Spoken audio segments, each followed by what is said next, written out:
Good morning and welcome to Live Jai-Alai in the Magic City on the Jai-Alai Channel.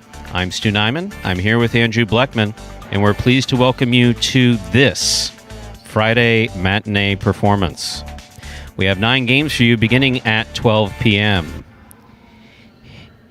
In addition to fast and fun Jai-Alai action, sometimes faster and funner than other times. Funner's not a word, is it? More fun. More fun. In addition to the faster and funner Jai-Alai action, we have Win, Play, Show, Quinella, Exacta, and Trifecta Wagering for those of you inclined to place a wager. If these terms are new to you, or you're not interested in placing a wager, you don't have to, because the Jai-Alai action is entertaining enough as in itself. We also have 2 pick threes. We have an early pick 3 that begins in Game 4. Play the early pick 3, correctly pick the winners of games 4, 5, and 6. To play the late pick 3, pick the winners of games 7, 8, and 9. Those are our 2 pick 3s. We also have the Mighty Ocho Jackpot, and I was just notified, as were you, Andrew, that will be forced out if, of course, no one hits it. That will be forced out on closing day, Sunday the 29th. Same thing with the high five. The high five, a pick 5 wager. Correctly pick the winners of games 3, 4, 5, 6, and 7 with a $2,000 guarantee. There are Bob K's on the money today. Bob, you're the first one up. Thank you very much. Again, we don't call out everybody, but since you're the only one that commented, we appreciate it. And the reward is this: no scratches. The program exists as you see it. There you go. All anybody ever had to do was ask in advance, and we just say, yep, no scratches. But Boom. If you don't ask, we scratch people. Just to piss you off. Just kidding, we don't. But we do have no scratches in today's performance. Once again, today's performance is scratch-free. Everyone scheduled to play will be playing. We're happy about that. Very good news. So with all that in mind, we ask you to make your wagers as early as possible within scheduled post times. Then sit back and relax, because post time for game number 1 is now just 7 minutes away. We could be have a milestone day for a player here. We got El Barba sitting on 99 singles victories. He's coming up in these early games. He's got 1 this week, so we'd be looking at the 4th player to join the 100-win club here in the 29th week of 30. That's in this $10,000 in prize money and wins alone. Good for him. Math guy. No, not a math guy, but is that your first observation? Well, we got to take out assessed, yeah. minus minus the fine money? Yeah, minus the fine money. But El Barba's been great the last couple weeks. No, it's been terrific, and great to see him getting back in the win column, and certainly that'll help anybody's mood when you're cashing in those $100 each and every win. But El Barba there sitting on 99 would be a heck of an accomplishment. Joining some pretty elite company in this Magic City roster. You got Douglas there, 172, obviously in the lead, well out in front. You got Ron approaching 150, so I don't know, 50, kind of the 50s and the 100s there are milestones. So I guess Ron, if you're looking for something else, he's 1 shy of 150. You got Bueno there in 3rd place, 41 games behind Ron. So yeah, locked in 1-2, that Douglas Ron Exacta.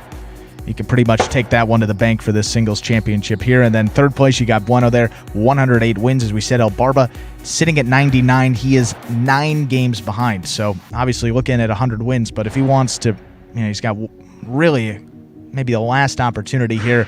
2 performances today. Could pack on maybe 4 or 5 wins.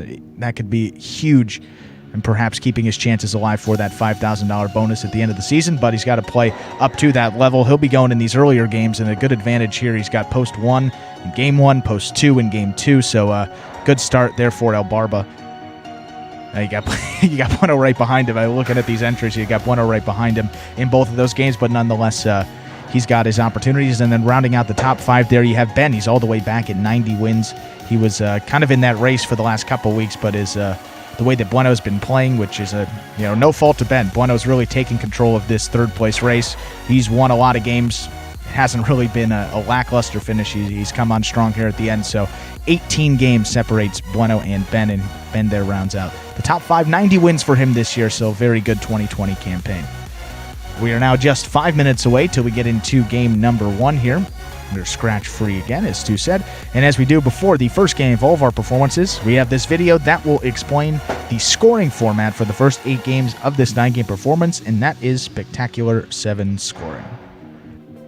Spectacular 7 singles games are played with 8 players. Each player wears a different color jersey numbered 1 through 8 on the front. These numbers are traditionally referred to as post numbers. Post numbers are used to signify the order in which the athletes will play in a game. These numbers are also used for betting purposes. Don't be confused by the numbers on the back of our jerseys. Those are just for fun. Each game begins when the player in the post 1 red jersey serves to the player in the post 2 blue jersey. The served ball must land between the 4 and 7 lines marked on the court's side wall. If the ball lands between those lines, the serve is good and play continues until one of those 2 players wins that matchup. The player who loses the matchup exits the court and waits for his next turn at the end of the rotation. It's important to note that every game has 2 rounds. The first 7 matchups in a game make up round 1. Each matchup in round 1 is worth 1 point. Round 2 refers to all matchups that take place after the 7th and final matchup of round 1. The number of matchups in round 2 varies from game to game.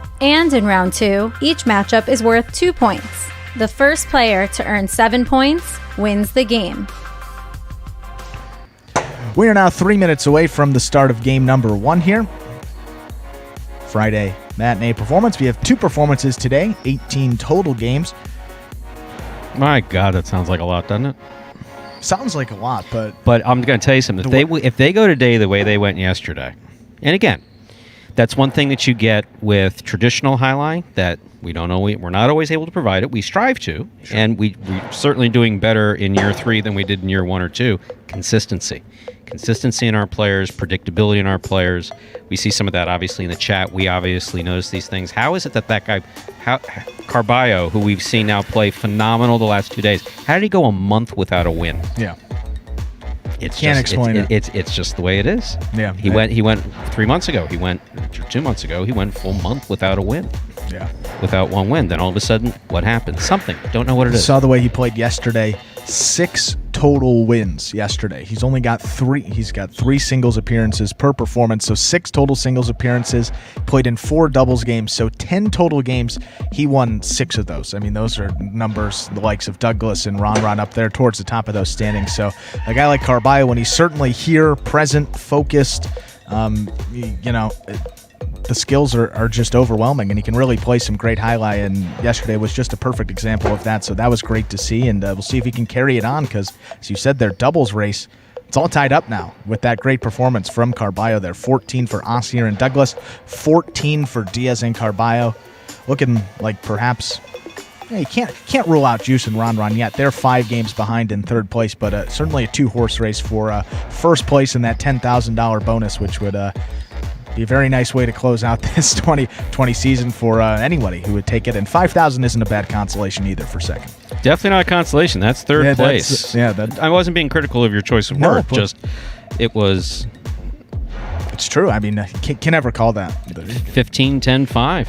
25. You take home a little more than that high 5, then certainly not a consolation. And this year we've done 2 doubles championships with 10,000 for first place, 5,000 for second place.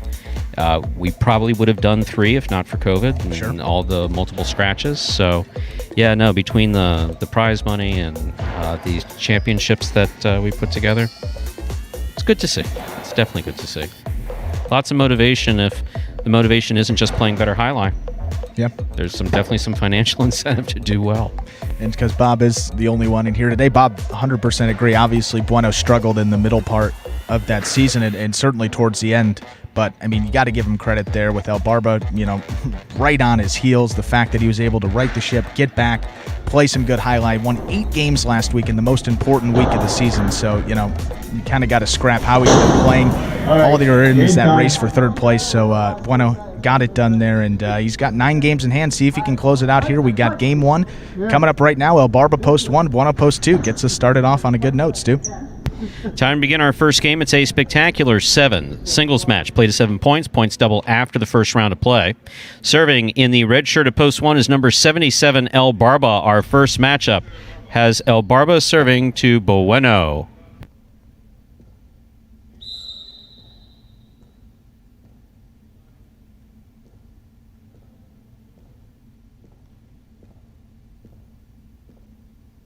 And now Barbara's making an adjustment to a piece of equipment, so he'll be here momentarily.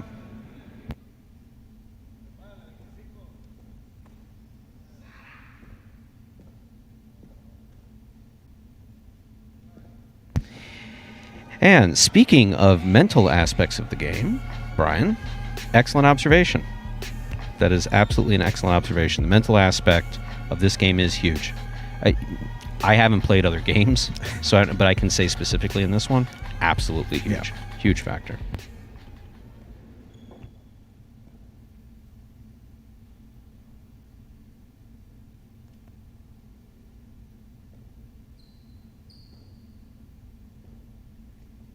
There's the serve, and game one begins.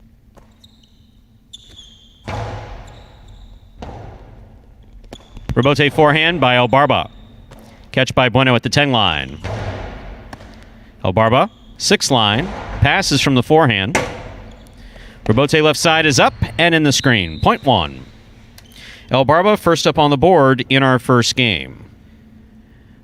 That brings up our next matchup. El Barba serves to the white shirt at post 3, worn by Vuelo.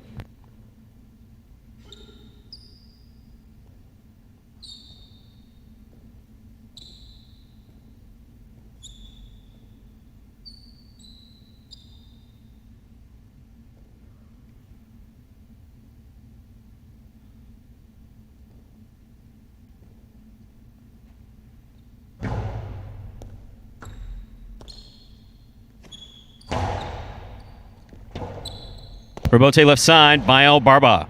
Catch by Vuelo.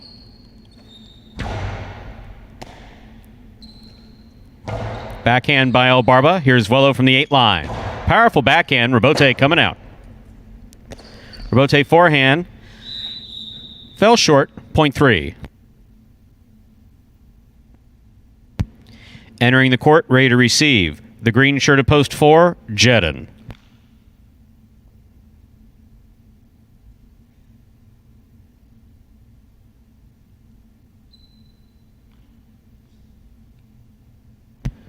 That wasn't nice. Don't let him mess up your concentration, Eric. Just focus.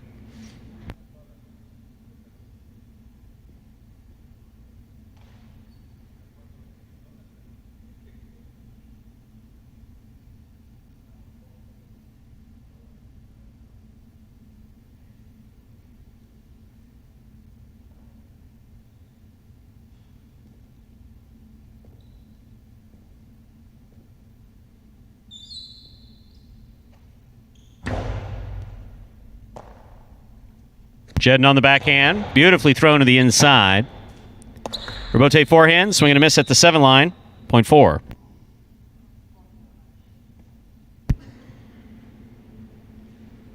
In this matchup, Jedden serves to the black shirt at post 5, worn by CRB.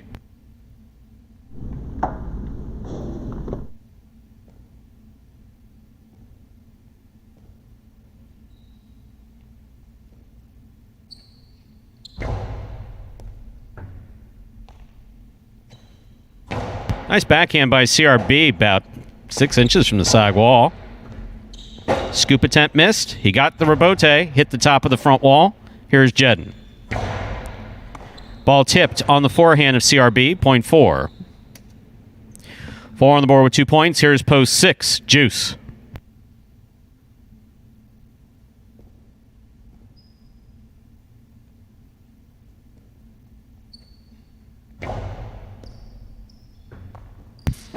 Ball crossing the ball perfectly at the 11 line and scoring, point 4. Good serve by Jedden. Now receiving, pink shirt at post 7, number 30, Diaz. Diaz has it, holds onto it. There's the backhand. Passes from the left side. Jedden with a missed rebote at the 8 line, point 7. Here now to complete the first round and receive, wearing the purple shirt at post 8, number 37, Tennessee. That motherfucker was sitting inside like he's about to fucking.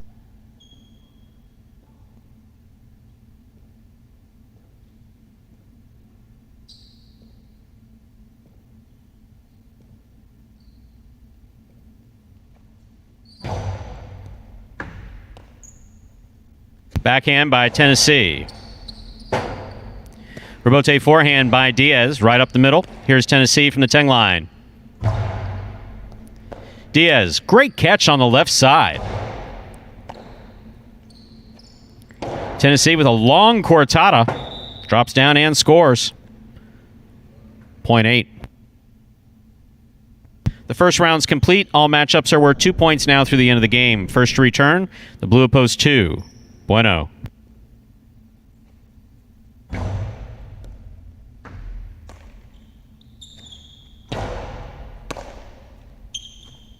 Outside placement, beautifully executed by Tennessee. Nice throw, 0.8. Tennessee has 3 points. Here's the red shirt at post 1, El Barba.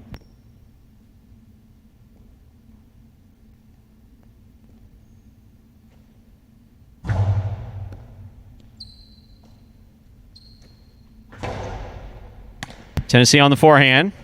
Hard to the inside. El Barba makes the catch. Backhand by El Barba. Rebote forehand by Tennessee. El Barba makes the rebote save.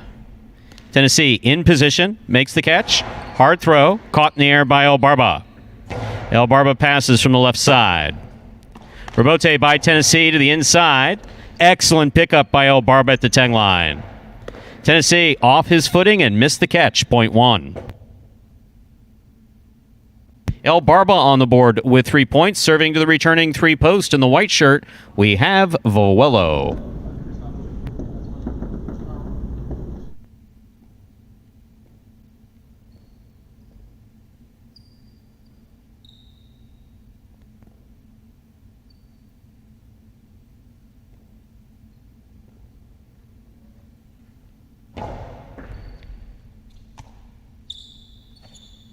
Hard throw.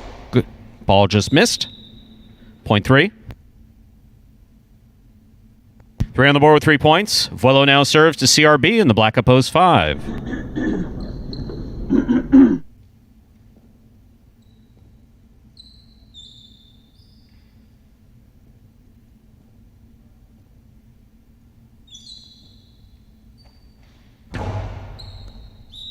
That's an overserve. Ball's got to land between the 4 and 7 on the serve. That pass, this point goes to the 5. CRB on the board with 2 points. Here's Juice. Yellow shirt at post 6 receiving.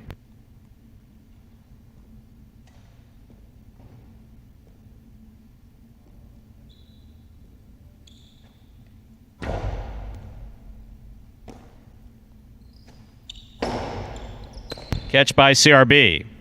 Backhand. Caught by Juice. Backhand by Juice. Caught by CRB. Nice pull from the side wall.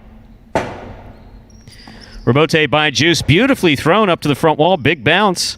CRB steps in at the 11 line. Missed it on the forehand. 0.6. 6 goes on the board with 2 points. Here's the green shirt at post 4, Jedden.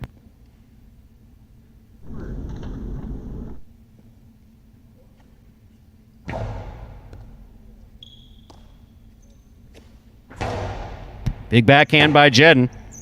Juice goes to the floor to make the save. Jedden maneuvers around him, makes the catch. Carambola scores. 0.4.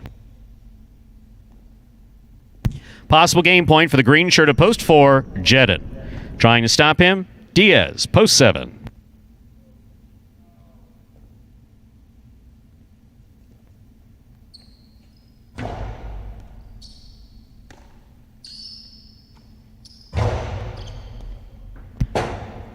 Rebote save by Jedden.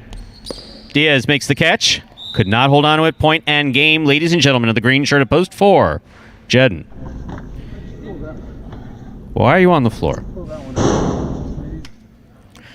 8, 1, and 3 playoff for second and third place. 8 first serves to 1. That he did.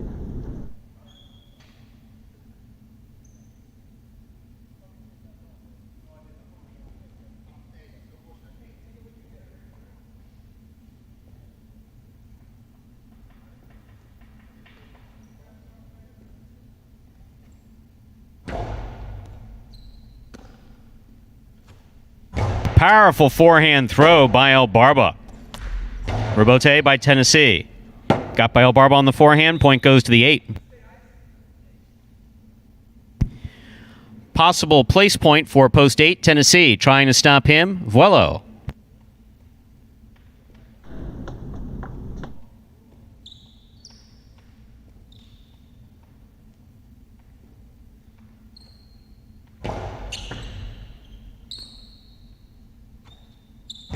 Forehand by Vuelo. Caught by Tennessee at the 10 line.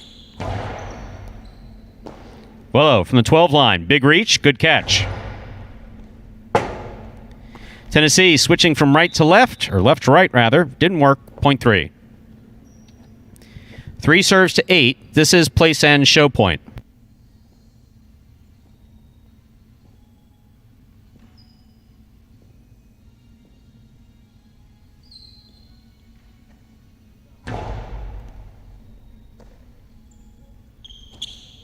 Powerful backhand throw by Tennessee. Rebote is a 2-all. Good catch by Tennessee. Tennessee's carom is beautifully executed to score. Excellent.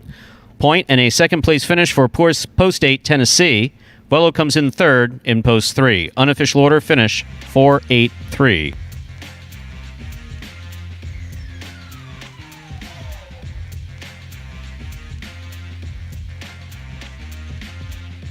So the standout for me in that game, which was an oddly paced game, again, it wasn't bad. We've seen some bad games, but that was not a bad game. It just, there was as we kind of discussed off microphone, there's an energy issue there. But Tennessee, as far as placing the ball and trying to place it, high rebote to the inside, outside placement beautifully executed, that 2-all. Again, his form makes it look like he doesn't know exactly what he absolutely meant to do that. And that was a really well executed 2-all. There are your prices. 4-8-3 is the official order finish for game 1. A $2 wager on 4 to win returns $15.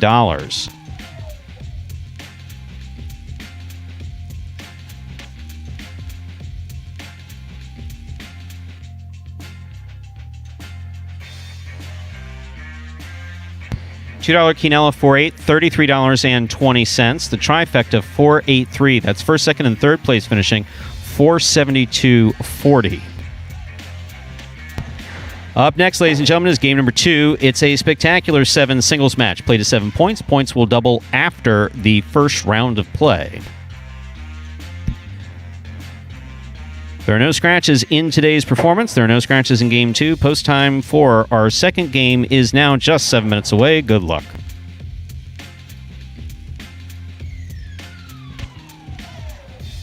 Yeah, to get you all up to the start of game number 2 here, for those new fans that are perhaps joining us for the first time, we have this video that explains in simpler terms how Jai-Alai is played. The main rule of Jai-Alai is simple. Players must catch and return the ball in one fluid motion. Sounds easy enough, right? So how do you win?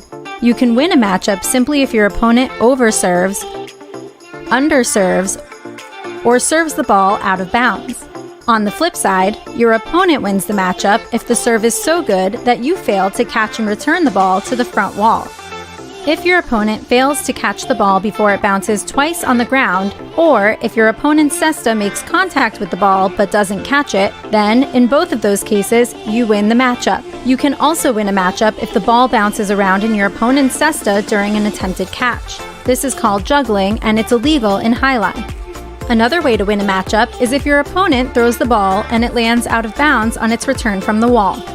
The overall game strategy for a Jai-Alai player is to make it difficult for an opponent to reach the ball in time or to execute a rebuttal play.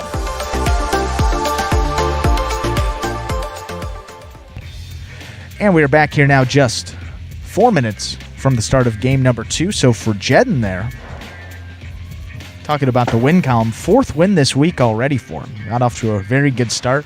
No other player has more than 2. So early lead for that Golden Cesta, but a new name perhaps could sneak in there in this 29th week. Would be good to cool. see. Yes. See some questions revolving player schedules. Yep. And so we try to be as transparent as possible. We don't always go into the inner workings, but things that would affect a player's schedule is how they're playing.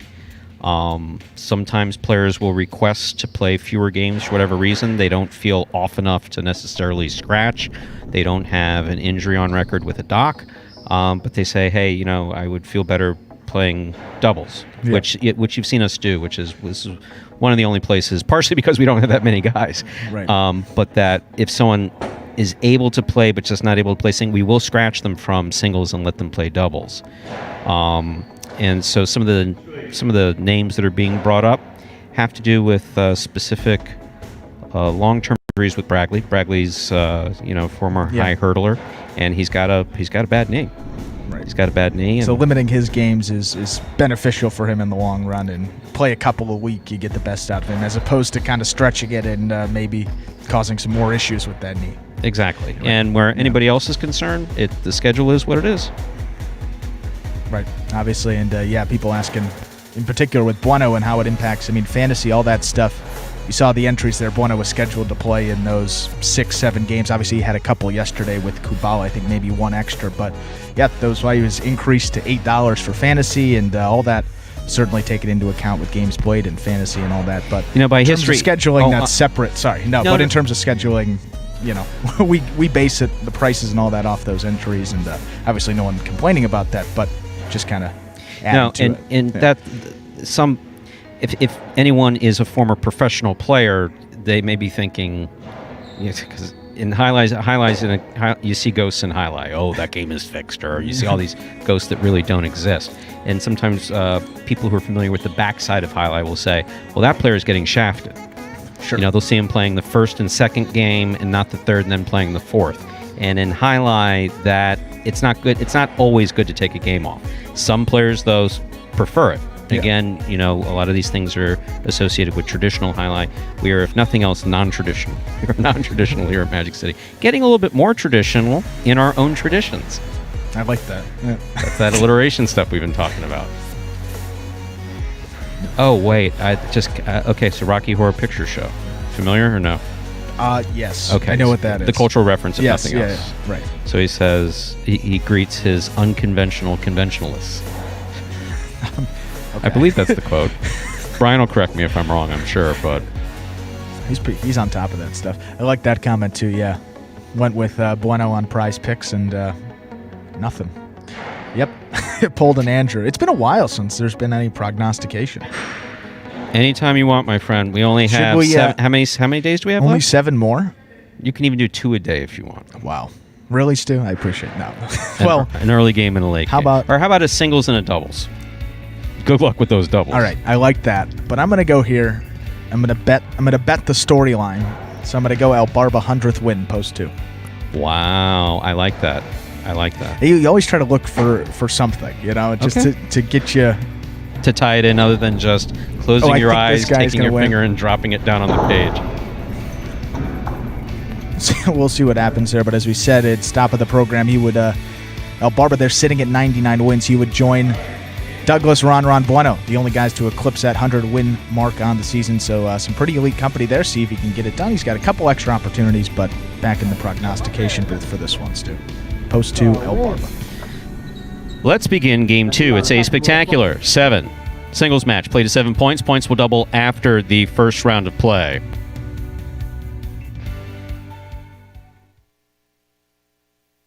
Serving in the red shirt of post 1 is Ben. Receiving in the blue of post 2 is El Barba. Ben serves. Our second game has begun. Rebote left side by Ben. Catch by El Barba. El Barba with a hard throw, looking to pass. That touched the overhead screen. That's out of play, point 1. Ben first up on the board in our second game. That'll bring to the court the white shirt of post 3, Bueno.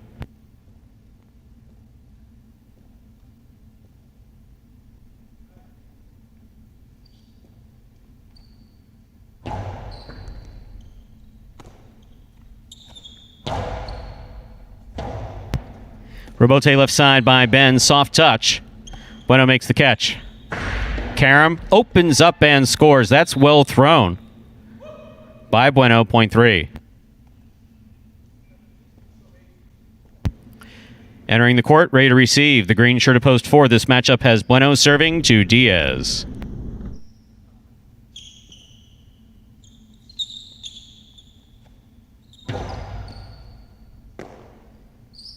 Diaz from the forehand. Bueno catch at the 8 line. Forehand, rebote by Diaz to the inside, crosses the sidewall at the 8 line. Rebote forehand by Diaz. Scoop by Bueno. Great catch by Diaz. Here's the backhand at the 10 line. Touch the sidewall, caught by Bueno. Karen by Bueno. Does not open up, but it does score point 3.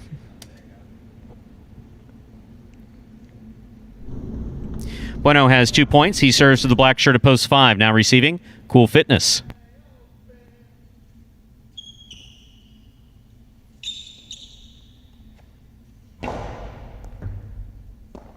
Ball tipped on the left side of Cool Fitness, point 3. 3 with 3 points. Receiving, post 6. The yellow shirt, Juice. Rather, Vuelo. I looked at the wrong game.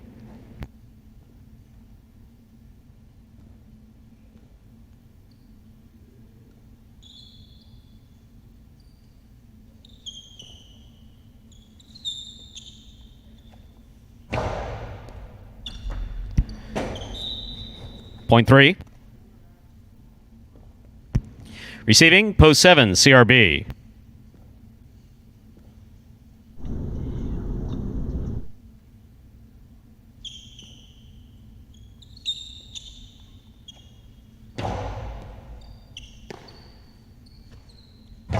Backhand by CRB, passes to the rebote.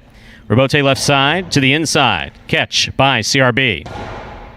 Bueno from the left side. Low and hard, caught in the air by CRB. Forehand by Bueno. Catch by CRB. Karen by CRB will score. That's beautifully thrown, point 7.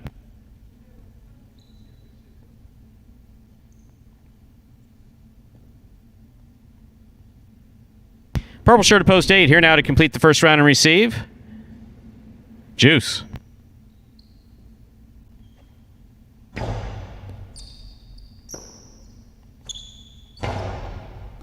Scoop by CRB.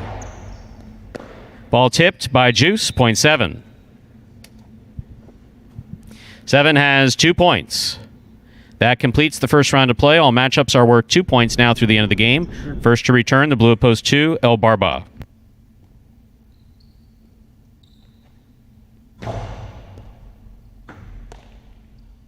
Backhand by El Barba. Catch by CRB. El Barba with the forehand at the 10 line. Passes from the right side. Rebote left side, a 2-all. That scores. Well thrown by CRB, point 7. 7 on the board with 4 points. Back and ready to receive in the red shirt of post 1, Ben.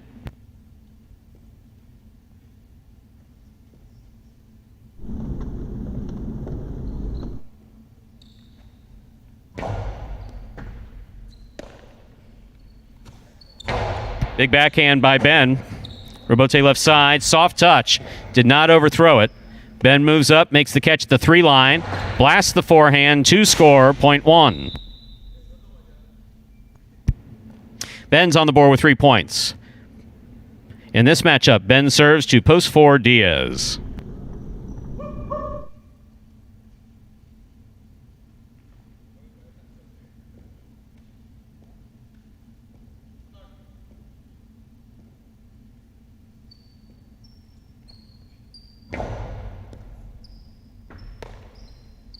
Backhand by Diaz. Big backhand. Clears the sidewall. Travels out to the rebote. Diaz from the left side. Winds up. Cracks a 2-all. That's going to score. That's beautifully executed by Diaz. Point 4. Diaz on the board with 2 points. Here's the black shirt of post 5. Cool Fitness.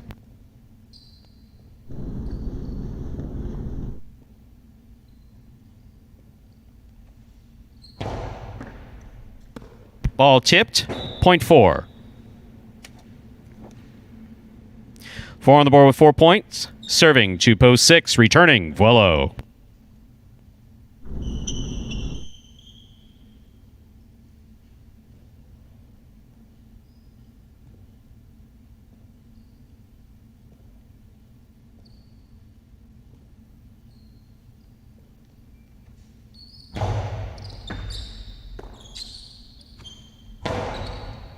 Catch by Diaz. He gets back up. Here's the backhand. Passes, clears the overhead screen. Diaz with the catch at the 10 line.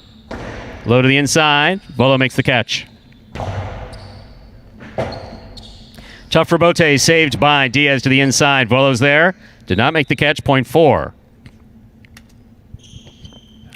That gives Diaz a possible game point here in this second game. Trying to stop him post 3. Bueno.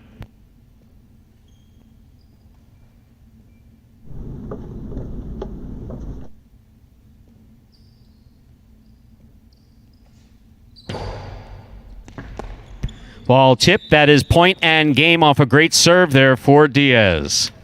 4 wins it. 7 serves to 3. This is a playoff 4. Second and third place.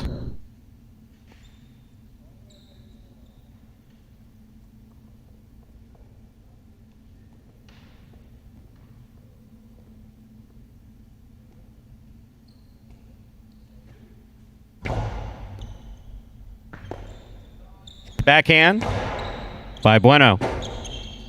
Rebote forehand by CRB. Lands in. Bueno makes the catch. Karen by Bueno. Opens up and scores. Point and place to post 3. 7 shows. Unofficial order finish. 4-3-7.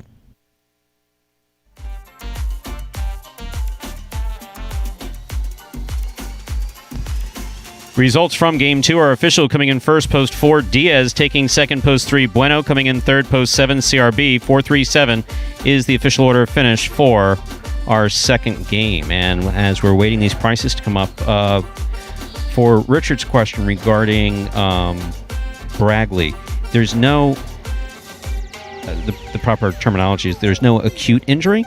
There's a chronic discomfort in his knee left over from years of hopping hurdles and running, and you see the way he plays here, running around on concrete. You know, moves pretty fast and can jump pretty high. So that's, knees big issue in Jai-Alai, always have been. You know, it's the I think we've discussed this before. It's the stopping and planting. You run, you stop, you twist.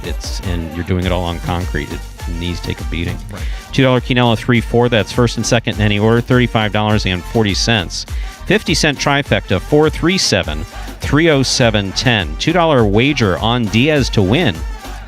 Returns $20.40. Up next, ladies and gentlemen, game number 3, a spectacular 7 singles match. Play to 7 points. Points double after the first round of play. More importantly, game 3 begins today's High 5. The High 5 is a pick 5 wager. Correctly pick the winners of games 3, 4, 5, 6, and 7. If you do so correctly and have the only ticket that does so, you will win $2,000 in the High 5 jackpot. There are no scratches in Game 3. There are no scratches in today's performance. Post time for Game 3 is 8 minutes away. Good luck.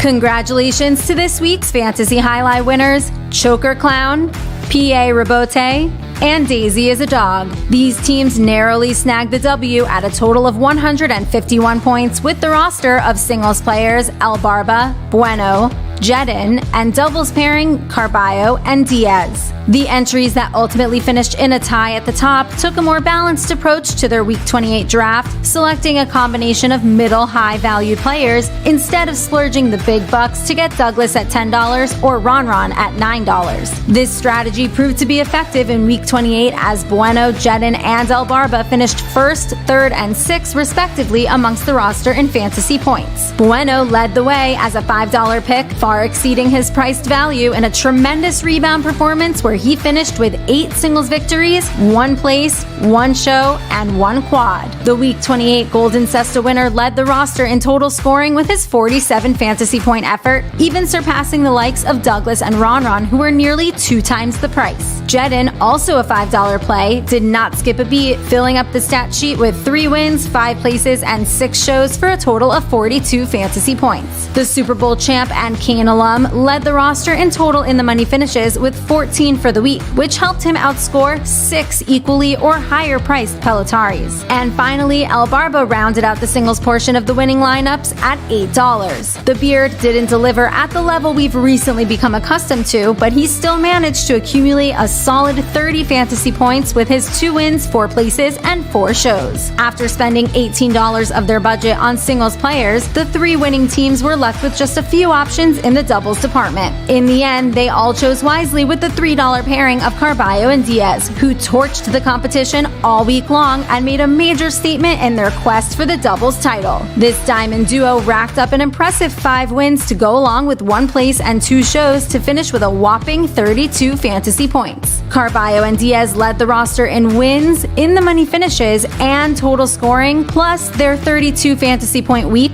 ranks them as the highest output from any team for any given week in this second doubles tournament. Now that's what I call impressive. Choker Clown, P.A. Rabote, and Daisy as a Dog will each receive a Magic City Jai-Alai hat plus a 3-way split of the $150 cash prize. It's important to note that cash prizes will remain unlocked for the duration of this season and next season too. That's right, Fantasy Jai-Alai will be back again for the 2021 season. And as soon as the league reaches 200 members, the weekly prize money will increase to $200. It's as easy as 1, 2, 3. Just sign up for free at fantasyhighlight.com, pick your players, and watch your progress on the Jai-Alai Channel. The more people who play, the more money to be won, so please help us spread the word. And remember to update your team every week to win. You can find more details regarding the Fantasy League on the Instagram page at Jai-Alai Channel or at fantasyhighlight.com.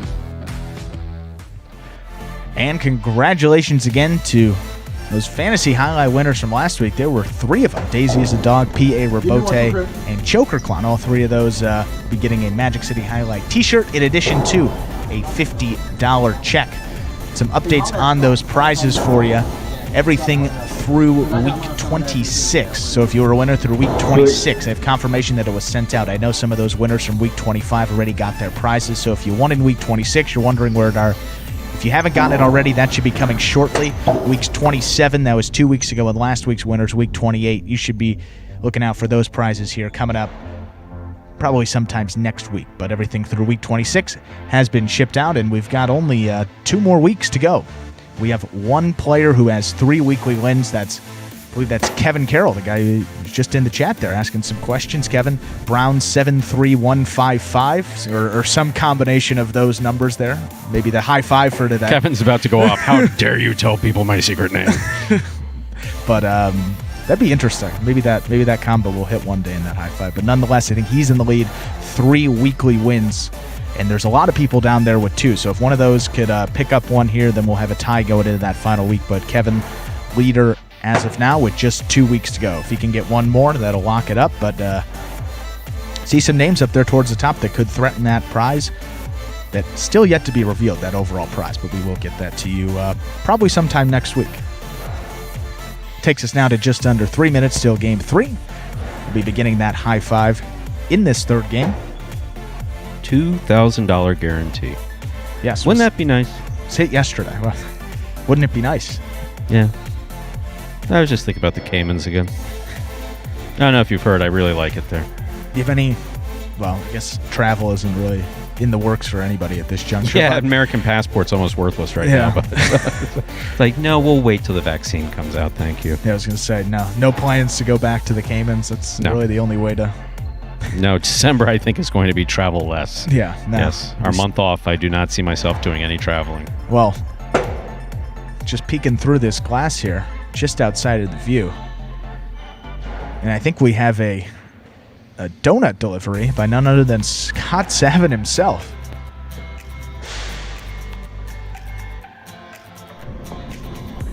We'll see how that impacts the players' conditioning going forward. But yeah, some Krispy Kremes in the building. That's good to see. So singles standings here this week now through those first 2 games.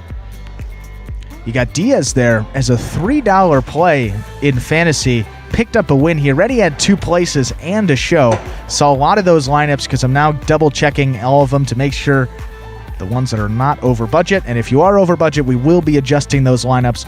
And all of those changes will be in effect by the end of this matinee performance. So I'm doing those as we speak, adjusting those lineups. So everyone that is over budget, we will give them a team that has the least amount of points possible, given, well, you still got to give them active players, but give you all the players that are not playing. Probably Fred Lamonte, legend for singles, and then may have to give you one of those $2 doubles teams. But of course, you will not be eligible for any prizes if you ever set an over budget lineup, and this will not be an issue in 2021. So that'll be good news for everyone in there that has people ahead of them that have an over budget lineup, and of course for the commissioner, don't have to go back through and adjust those lineups by hand. But we apologize if we have any lineups that are ahead of you that are over budget, but those will be cleared up here.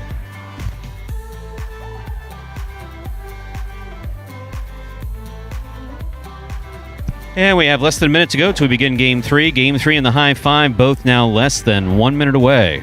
Good luck.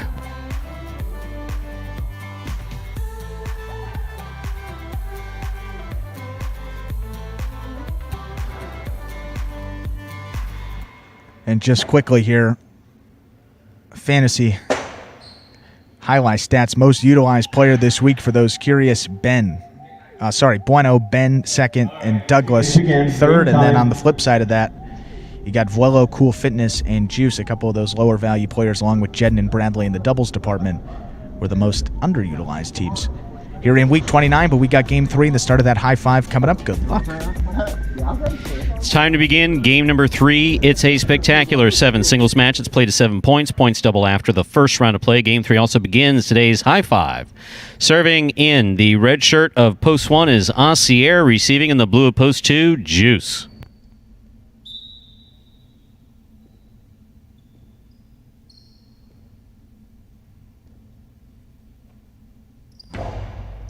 There's the serve. We begin. Long carom opens up and scores. Point 2. 2 serves to the white shirt of post 3. Here's Cool Fitness.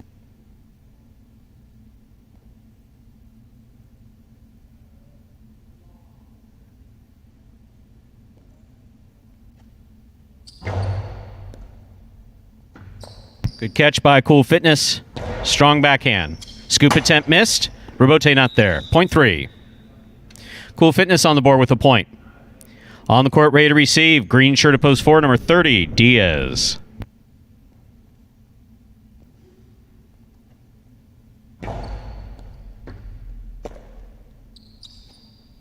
Backhand by Diaz. Passes out to the rebote. Outside placement will score. Point 3.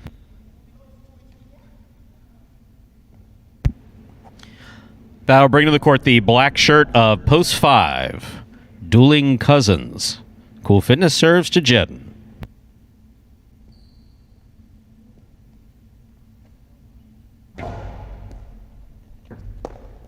Ball tipped.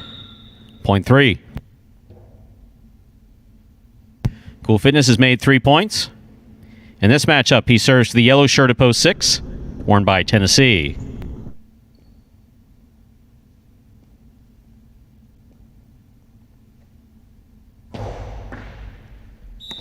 Under serve. Ball's got to land between the 4 and 7 line on the serve. That fell short. Point goes to the 6. In our next matchup, Tennessee serves to the pink shirt of post 7, worn by El Barba.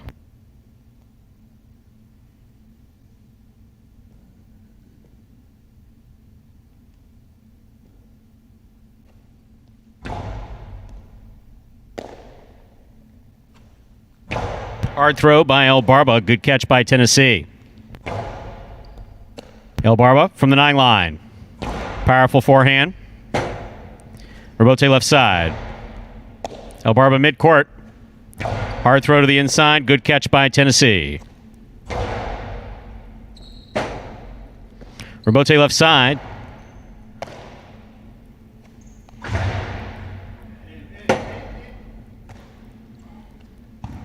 Point 6. Here now to complete the first round and receive. Wearing the purple shirt at post 8. Bueno.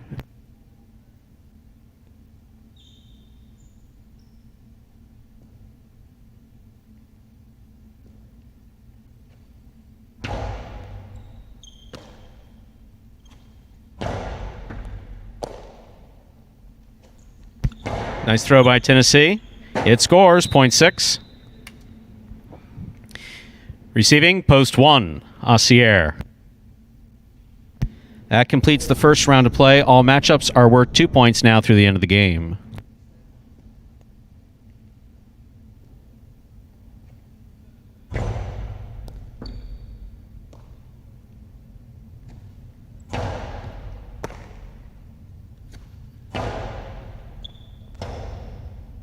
Robote forehand by Assier. Tennessee from the 8 line. Robote missed. Point 6. Straight points to a possible game point for the yellow shirt at post 6, Tennessee. On the court trying to stop him, Juice.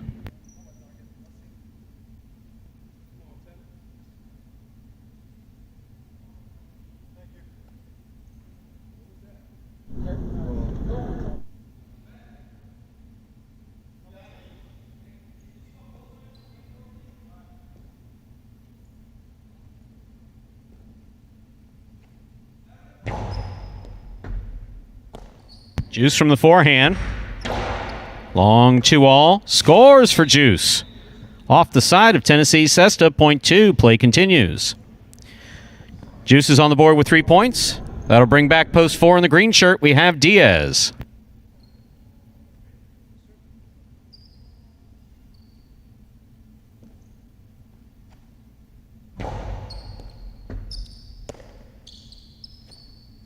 Backhand by Diaz. Catch by Juice. Holds onto it.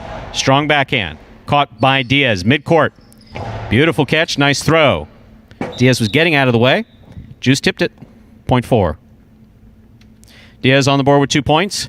Here's the black shirt at post 5. Jedden.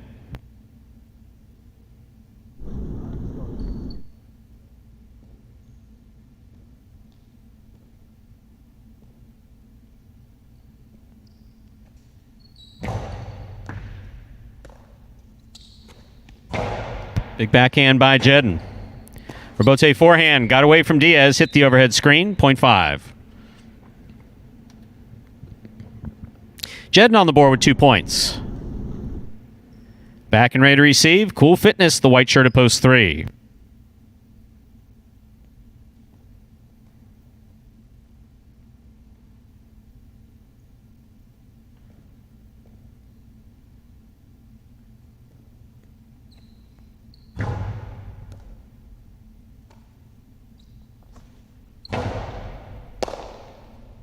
Backhand by Jedden. Catch by Cool Fitness. Jedden makes the catch. Powerful backhand. Point 3. Possible game point 4. The white shirt at post 3, Cool Fitness. Up next, trying to stop him, the pink shirt at post 7, El Barba.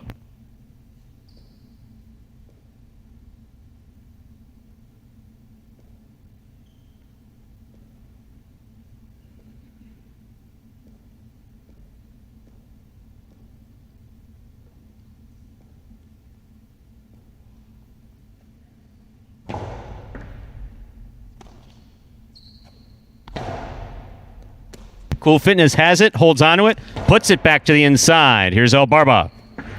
Reverse 2-all into the lower pad. Point and game to the white shirt at post 3. Cool Fitness. No playoff here, 6 places, 2 shows. Unofficial order finish 3-6-2.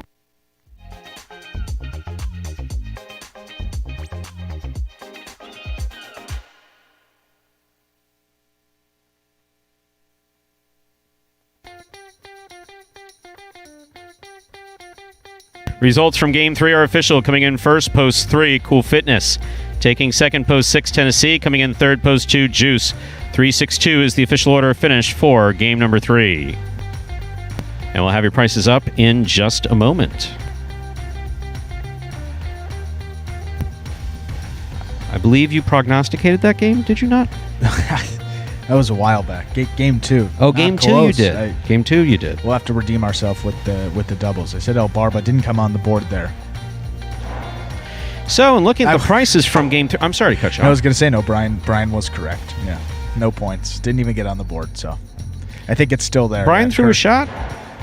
Oh. No, that was a fair shot. I mean, A fair shot? As long as... the numbers are reflective of my winning percentage, so that's very fair. A $2 wager on 3 to win returns $14.20.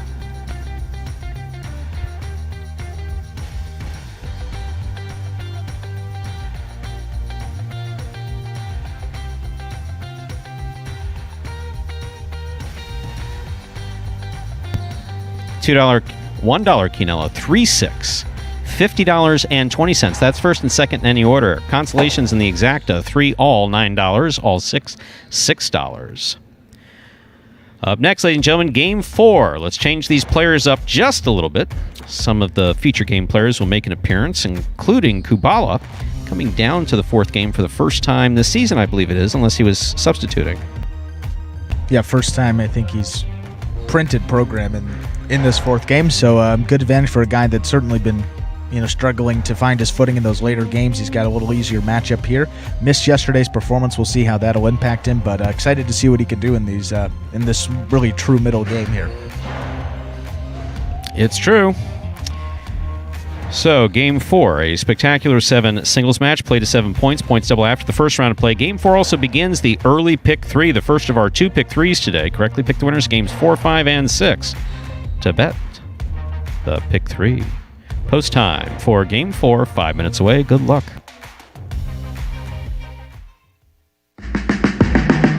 Remind me of Hustle City, man. Everybody got more than one gig. One stop, boy, $20. I'm not your neighborhood Uber driver. I do luxury. And then I have another job. I play highlight.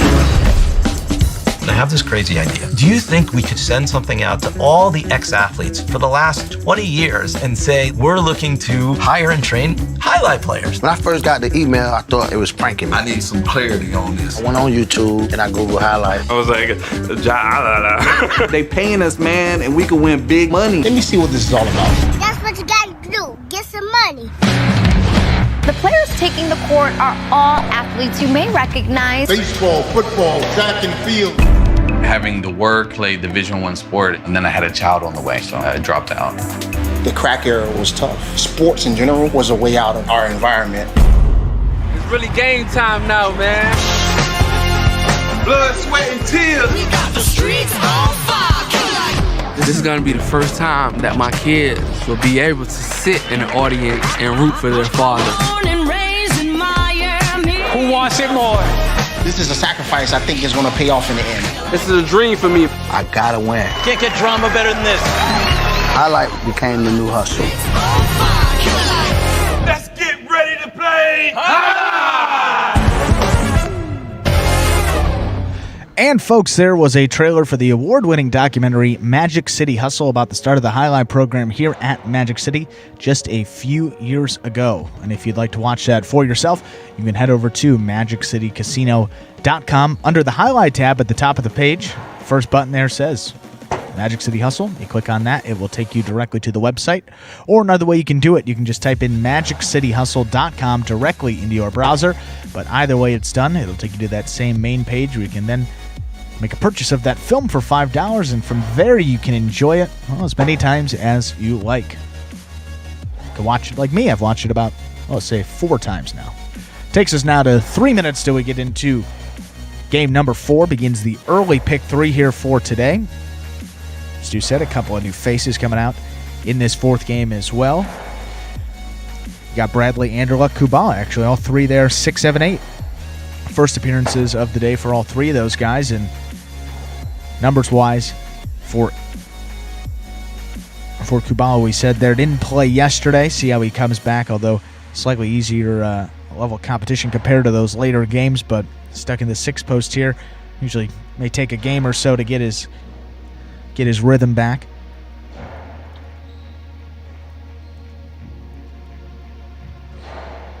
But looking at this lineup here, yeah, Ben this week looking for his first win. Bueno, he's got 2 wins, 2 places. Been following up a pretty good week last week where he had 8 wins. Much needed time here. You got El Barba playing out of post 3. El Barba still sitting on 99. Will be sitting on 99 here, obviously, until he gets that 100th win, which will be a pretty significant milestone for him. And we said something to look out for in those later games as well. You have Ron sitting at 149 wins, so 150 also a pretty big milestone. Therefore, number 12 will be starting up in Game 6 in his singles appearances. You got Jedden here. We said he's in the lead for that Golden Cess, obviously very early lead. 4 wins for him, 1 place, 1 show on the week, and then Tennessee all over the board. I mean, he's gotten a couple extra appearances here. He's got nothing in that all-important win column, but outside of that, he's got 7 in the money finishes in total, which ranks most amongst the entire roster. So he's got 3 places, 4 shows. If you took him in fantasy, $4 value. Pretty good week there for Tennessee, but of course we're still less than halfway through the week, and a lot could happen here. But those place and show points certainly do add up. Not all about that all-important win column. Kubala there, we said nothing for him this week. First appearance. Anderlecht 1 win and 1 quad. And then Bradley here, just 1 show. And obviously a little bit tougher for Bradley. Only gets 2 games here in the singles department, but a guy with a ton of power, ton of athleticism. Been playing much better as we got into the later part of the year. So we'll see if he can get it done here. He's got post 8, but we're 0 minutes to game 4. Let's get into the action, Stu. Time to begin our 4th game. It's a spectacular 7 singles match. Played to 7 points. Points double after the first round of play. Serving in the red shirt of post 1, we have Ben. Receiving in the blue of post 2 is Bueno.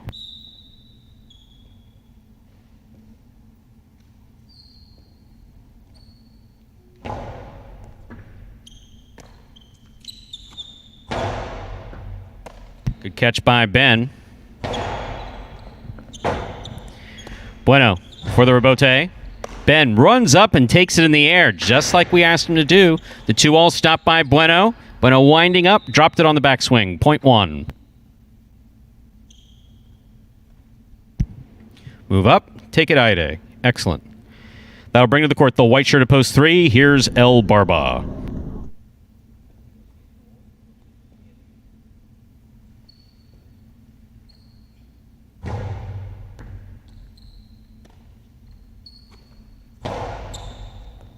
Tough pickup by Ben on the left side. El Barba catches it in the air.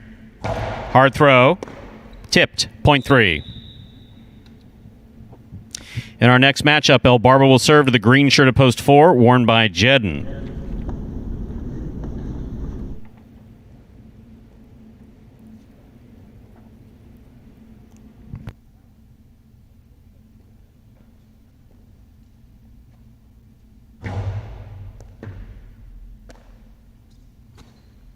Powerful backhand by Jedden. Rebote left side by El Barba. Beautifully thrown by El Barba and scoring. Point 3. El Barba's on the board with 2 points. Here's the black shirt of post 5, number 37, Tennessee.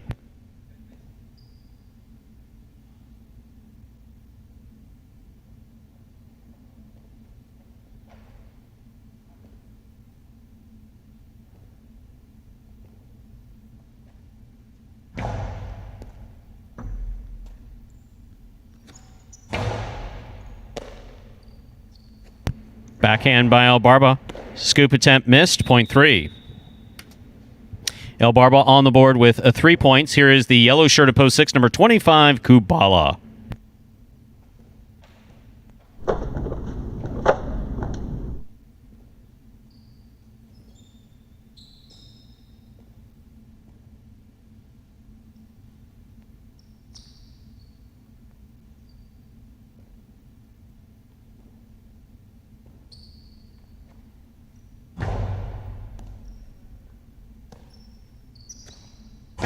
Backhand by Kubala, got away from him. Strong throw, hit the overhead screen, point 3.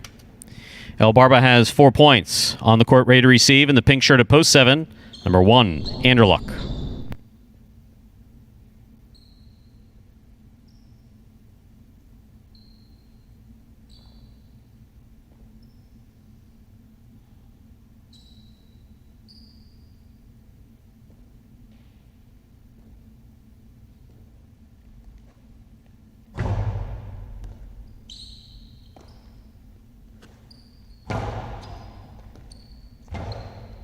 Barba gets in there, makes the rebote save.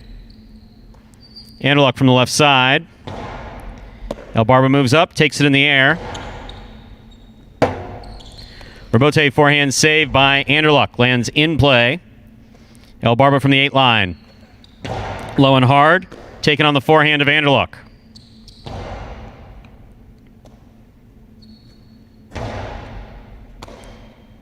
Backhand by Anderluck to the inside. El Barba makes the catch. Backhand. Caught by Anderluck. Rebote forehand by El Barba.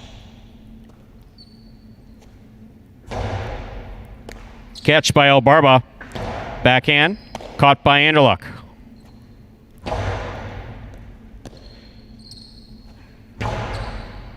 Anderluck from the 9 line. Picada. Kinda. Here's the catch by El Barba. Backhand. Scoop attempt tipped. 0.7.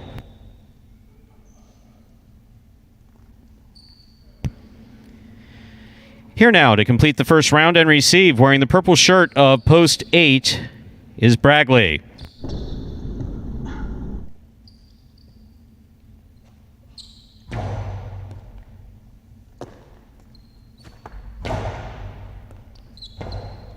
Rebote forehand by Anderluck.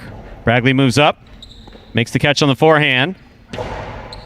Low and hard, scores for Bragley, 0.8.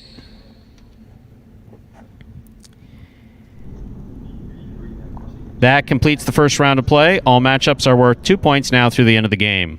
First to return, the blue of post 2, Bueno.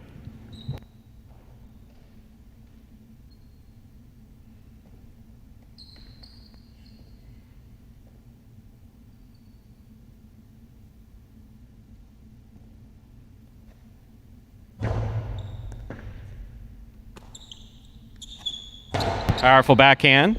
Goes off the side of Bragley Sesta, 0.2. Bueno's on the board with 2 points. He serves to post 1, returning in the red shirt, Ben.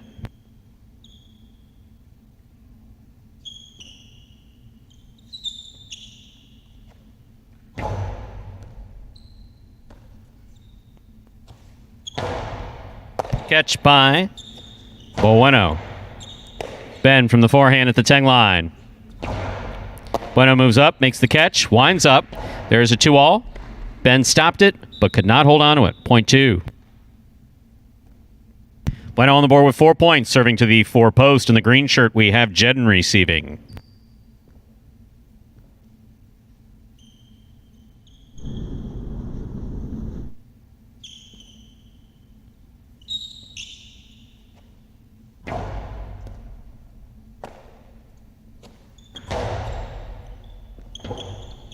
Rebote left side.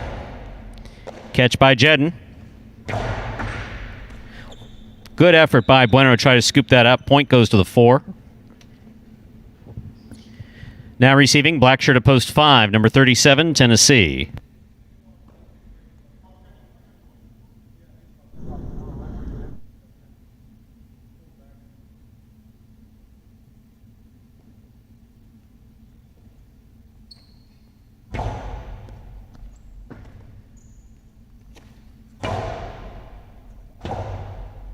Rebote left side, right up the middle, caught by Tennessee.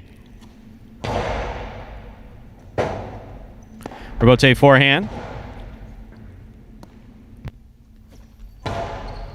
Scoop by Jedden. Powerful backhand. Rebote left side, 2-all. Tennessee one-handed stabbing at it, missed, 0.4. 4 on the board with 4 points. Here's post 6. The yellow shirt receives. Kubala.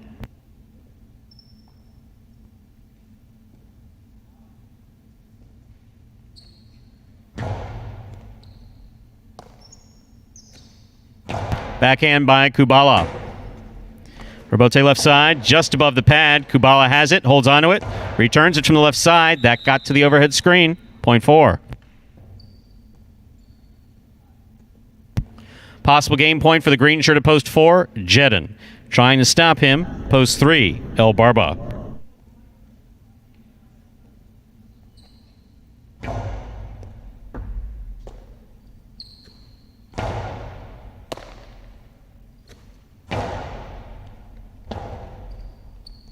Robote forehand. Missed. Point and game. Green shirt of post 4. Jedin. 4 wins it 2 serves to 3. This is a playoff for second and third place. Not yet, Michael. 2 serves to 3. Playoff.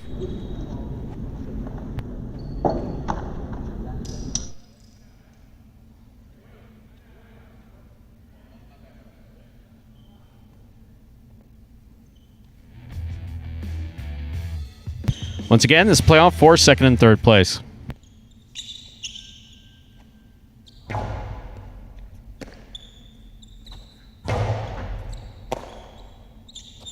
Backhand by Bueno.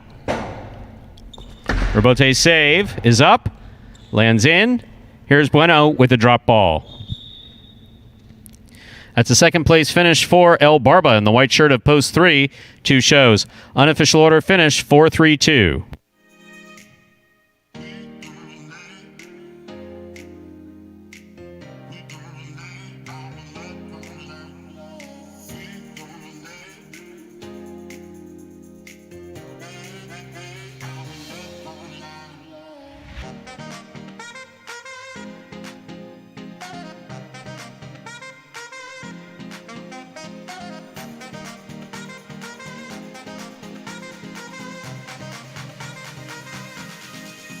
Results from Game 4 are official.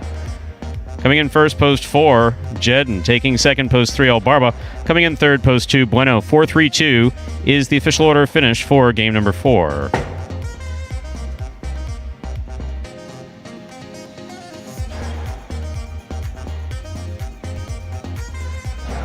And that, for Jedin, add 1 more. Yeah, he had a 2-game advantage. Make it 3. 5 wins for him. No one else has more than 2 this week. A great start for Jedin.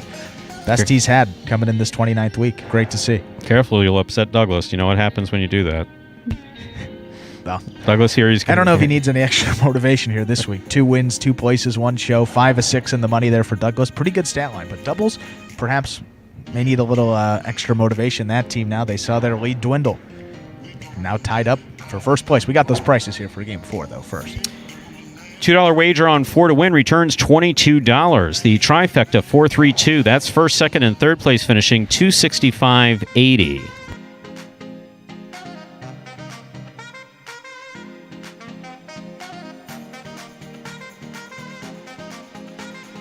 $2 Quinella 3-4, $21.40.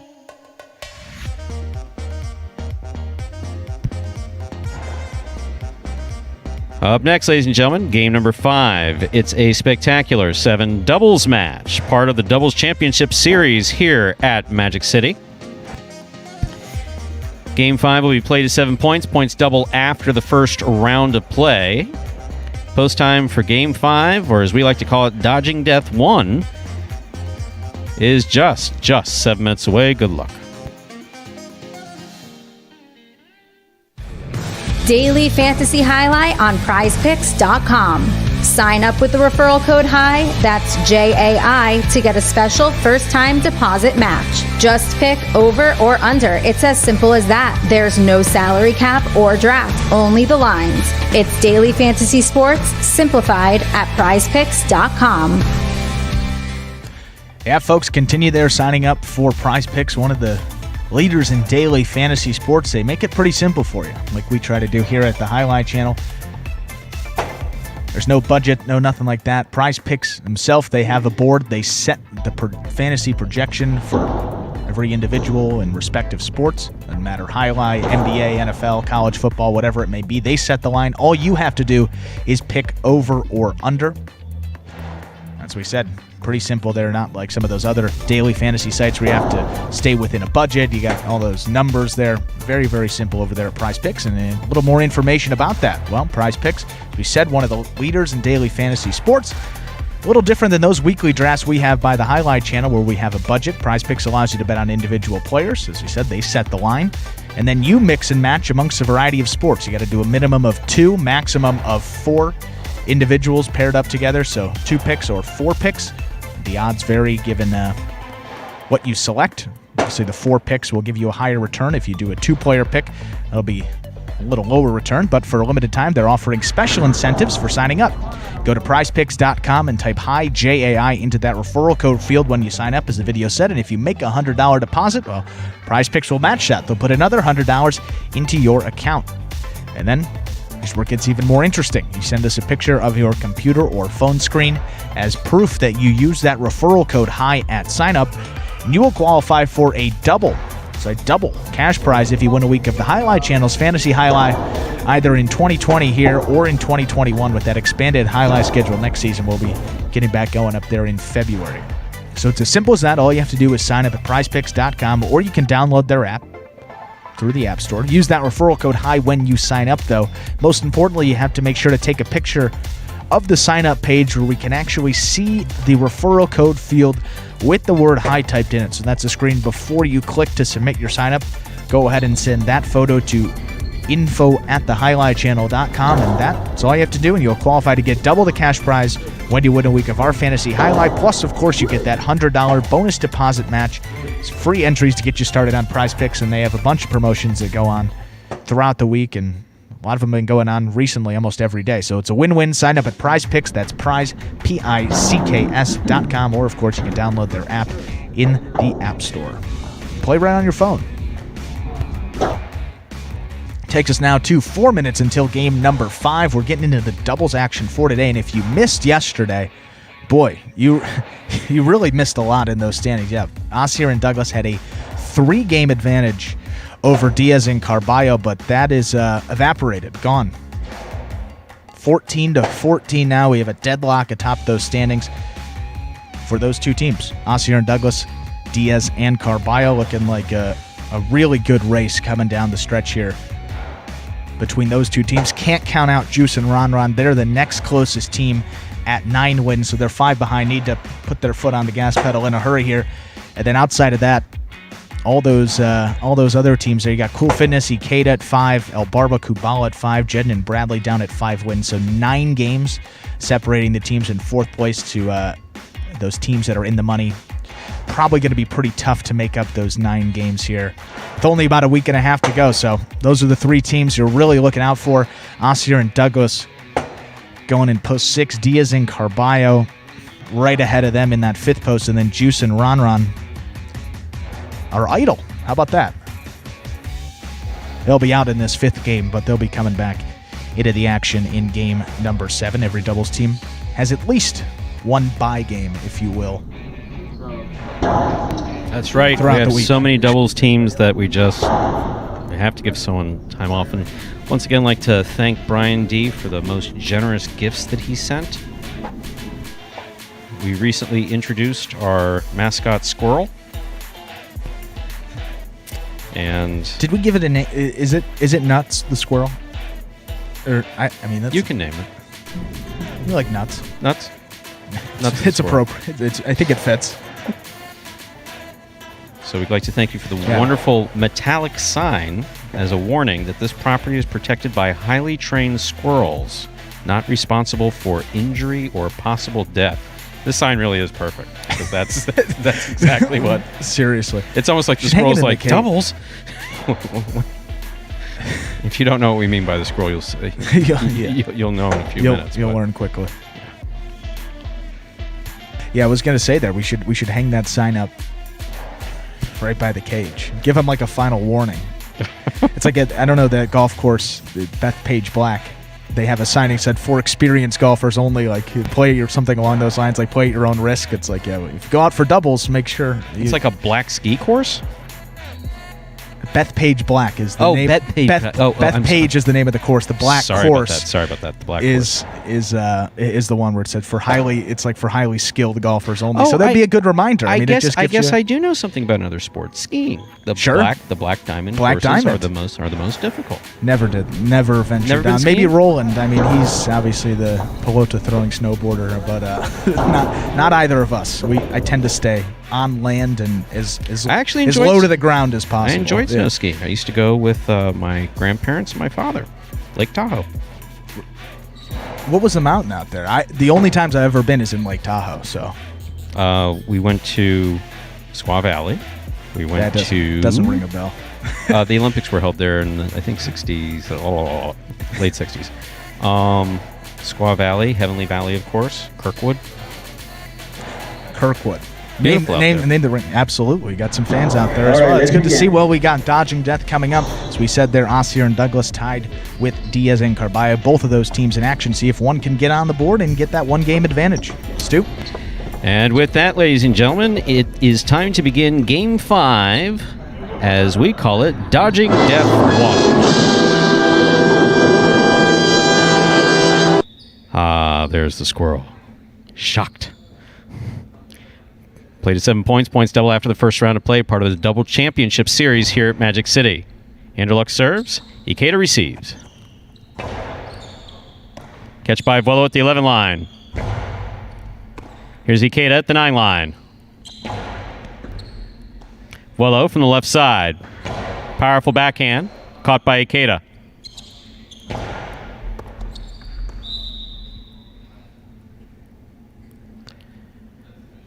Point 2. 2, first up on the board in our 5th game. That'll bring to the court the white shirts of post 3. Here's the team of Jedden and Bragley.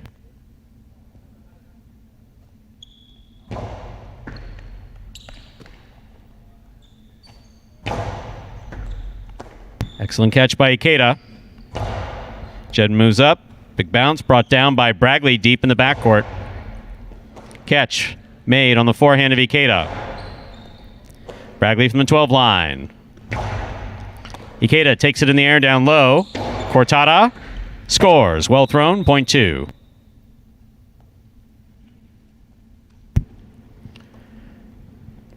Two on the board with 2 points in this matchup.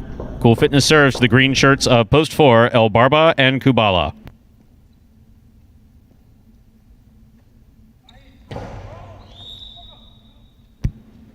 That's an underserve. Point 4.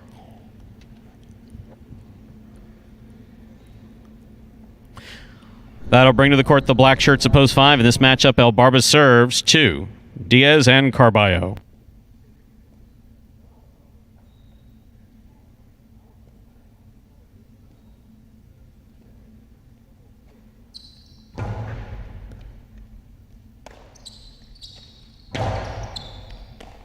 Catch by Kubala deep in the backcourt. Carballo could not get to that picada thrown by Kubala. Point 4. 4 on the board with 2 points in this next matchup. El Barba serves to the yellow shirts of post 6, the team of Ossier and Douglas.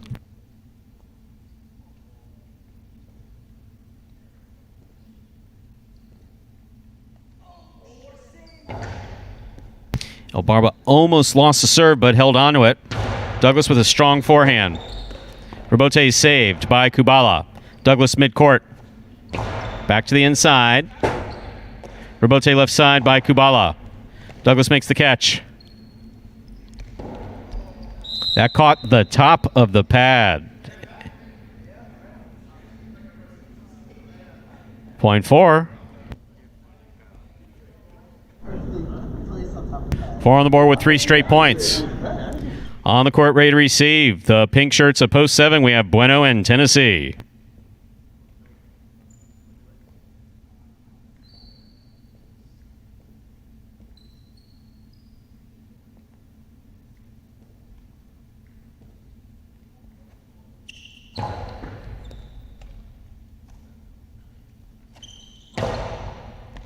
Scoop attempt missed in the backcourt. Point 7.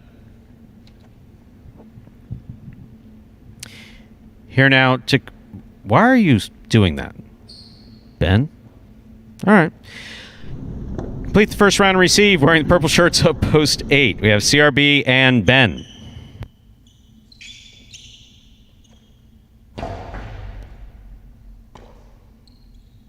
Big backhand by Ben. Caught in the air by Tennessee.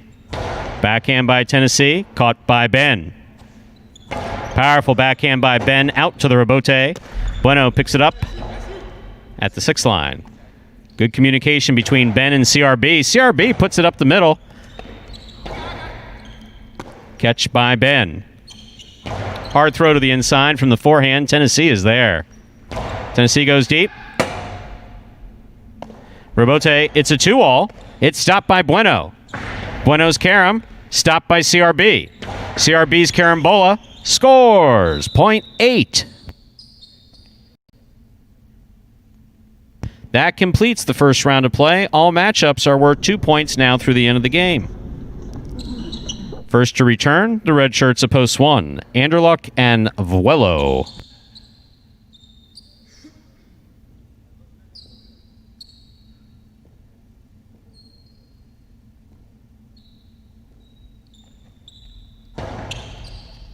Underserve. Ball must land between the 4 and 7 line. This point goes to the 1. Anderluck and Vuelo on the board with 2 points. On the court, ready to receive, post 3, the white shirts, Jedden and Bradley.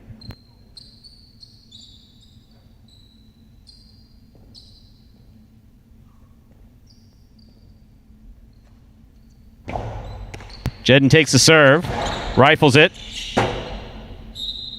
Point 3. Bear on the board with 2 points. Here's post 2, Cool Fitness and Ikeda.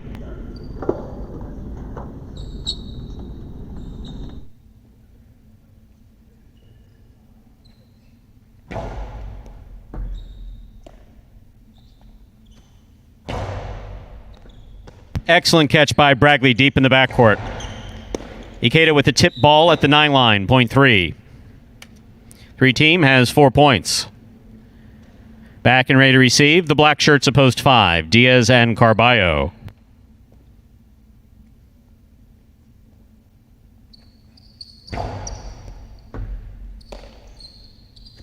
Powerful backhand by Carballo, caught by Bradley. Excellent catch by Carballo, pulling it from the side wall.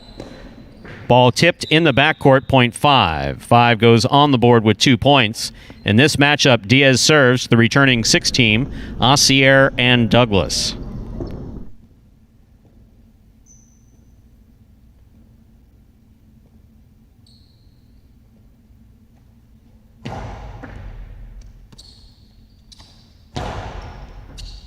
Carballo makes a fantastic effort to try to get that ball reaching into the corner, particularly dangerous, very difficult. Did not come out with the ball, point 6. 6 goes on the board with 2 points. Here's post 4, El Barba and Kubala return.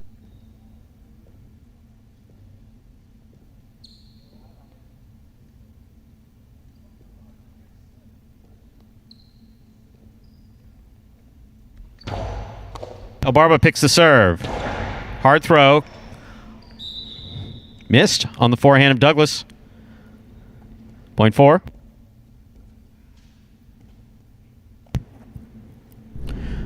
Possible game point for the green shirts of post 4, El Barba and Kubala. Trying to stop them, post 7, Bueno and Tennessee.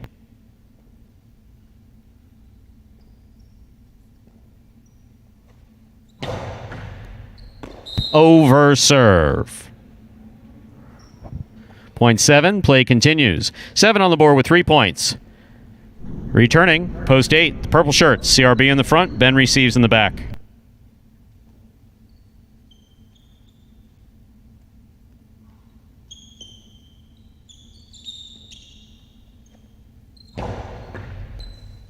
Over serve. It's contagious, point 8. 8 on the board with 3 points. Here's post 1. Anderluck and Vuelo.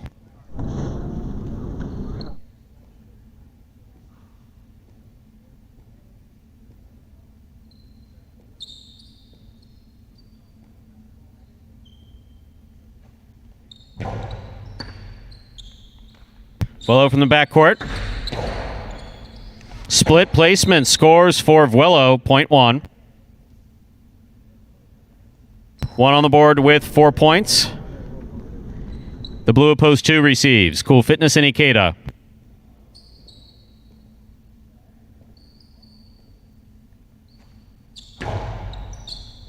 Over serve, point 2. 2 on the board with 4 points. Here's post 3, Jedden and Bradley.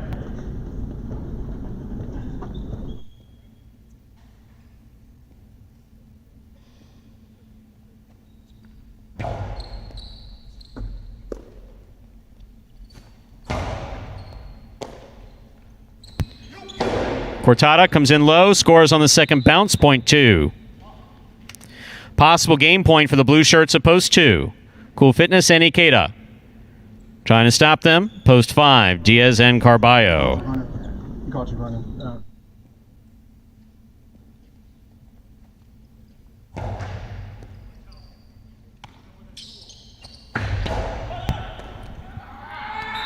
Ball tipped in the front court. Point 5, play continues. 5 on the board with 4 points. Receiving post 6, the yellow shirts, Asier and Douglas.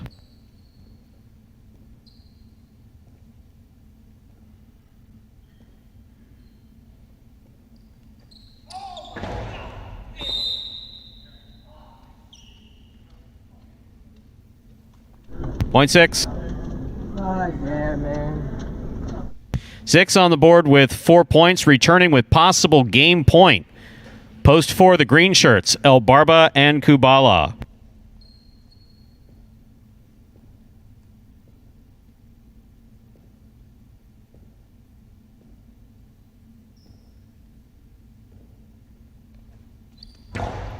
El Barba picks the serve. Rifles it back. Douglas comes out to make the rebote. Puts it inside. Here's Kubala. That's a tough rebote, and it's hooked low. That is point and game, ladies and gentlemen, of the green shirts of post 4. What is... Oh, the chainsaw. Very nice. El Barba and Kubala. 4 wins at 2 places. 1, 3, 5, and 6. Pair off and playoff for show. 1 first serves to 3.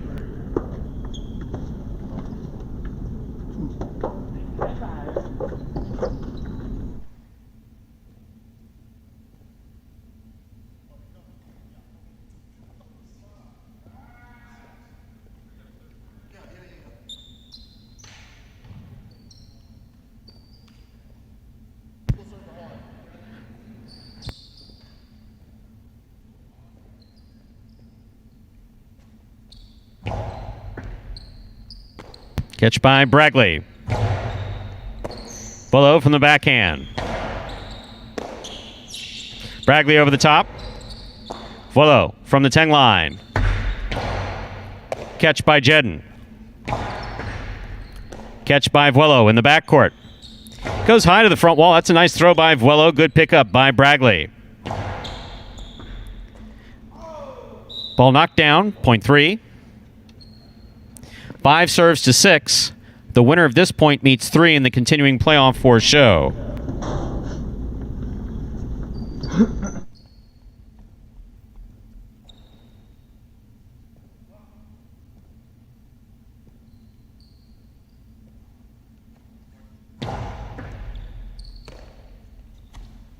Powerful backhand by Douglas. Rebote left side by Diaz. Nicely played to the inside. Douglas is there. Costado 2-all does not open up. Carballo has it. Hard throw.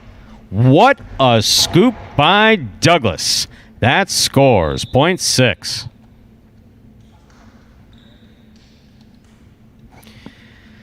Playoff 4. Show. 3 serve 6.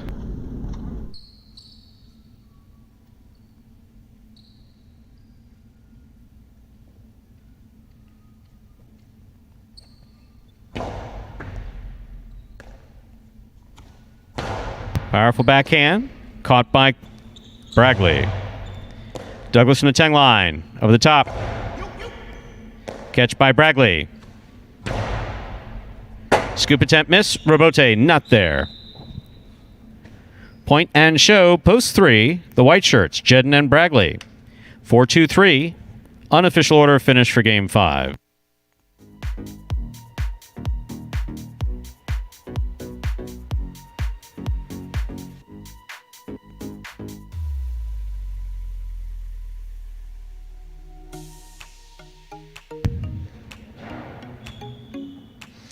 So after particularly inspired play yesterday, yes, the comment was made terrible. It wasn't terrible. I would call it less than inspired. Yeah. It's good. And it's really not a hedge because it wasn't terrible. There weren't like a lot of mistakes. There were a couple off serves. The tempo was down compared to. I mean, yesterday the tempo was so incredibly fast. For a Thursday performance, that was extraordinary. I mean, one of the best we've seen this season. And it's kind of quiet. It's kind of quiet back here. Folks seem to like to know the details about the back. I can't say that there's anything in particular wrong. Just it's unusually quiet. Yeah. I think the fact that we're winding down.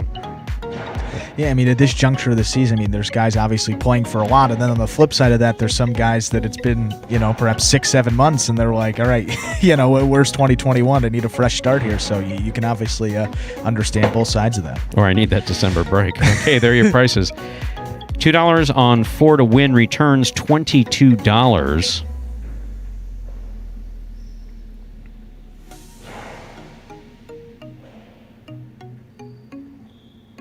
$2 Quinella 2-4, $18.60. The trifecta 4-2-3. That's first, second, and third place finishing $213.40.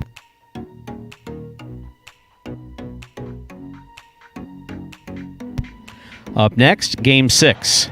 A spectacular 7 singles match. Play to 7 points. Points double after the first round of play.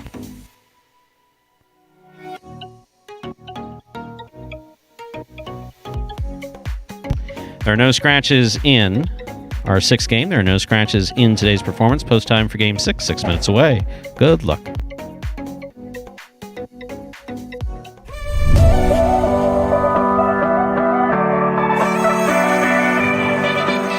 Outside placement from Poole. Massier goes back for the rebote diving, and that's a 2-ball and lands just in. That will score.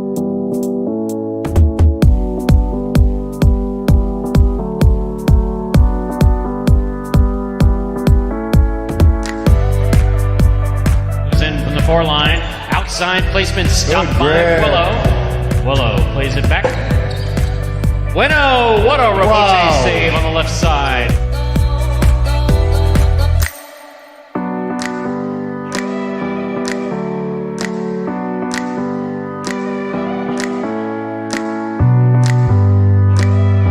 Karam stopped on the forehand of Jin. What a beautiful rebote. Jin on the run, 2 bounces, scores.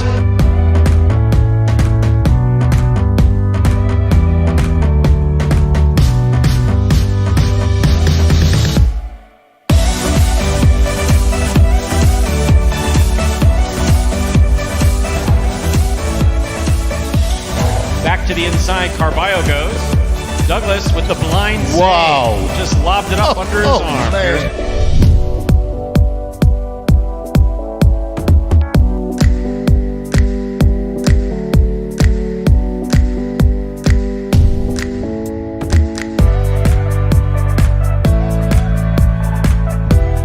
Rebote thrown beautifully.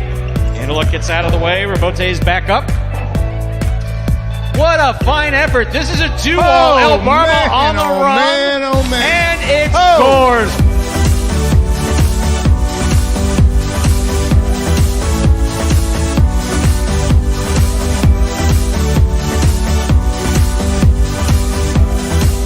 Carballo picks the serve. Here's the reverse.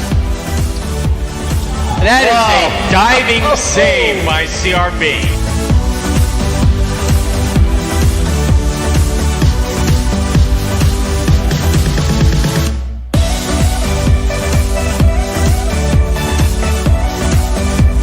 He somehow gets rid of it in time without holding it. Here's Anderluck. Carballo diving save. What a fantastic rebote thrown by Carballo.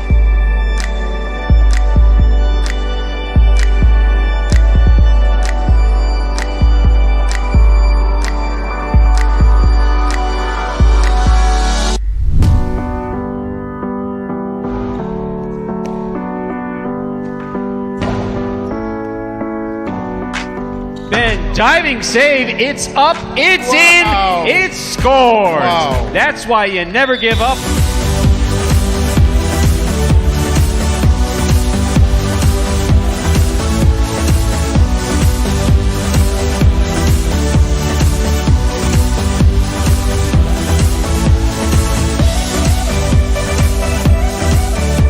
Big left side, takes an interesting hop, goes to the outside. There's Douglas. First play back to the inside, high bouncer. Carballo waits for it. Wow. Unbelievable. Rebote save.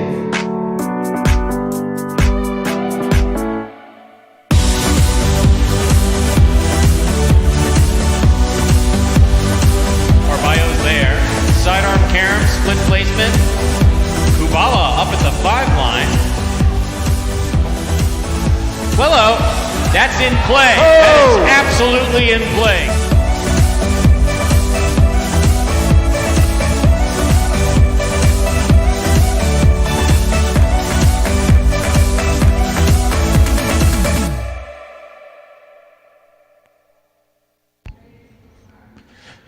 And folks, there were the top 10 rebotes again from last season here at Magic City Jai-Alai. We have 2 minutes now till game number 6 here. Closes out that early pick 3. A lot of 4s on the board. 4, 4, first 2 numbers in that early pick 3. And they were the first 2 numbers to come in. 4, 4, 3, 4, 4.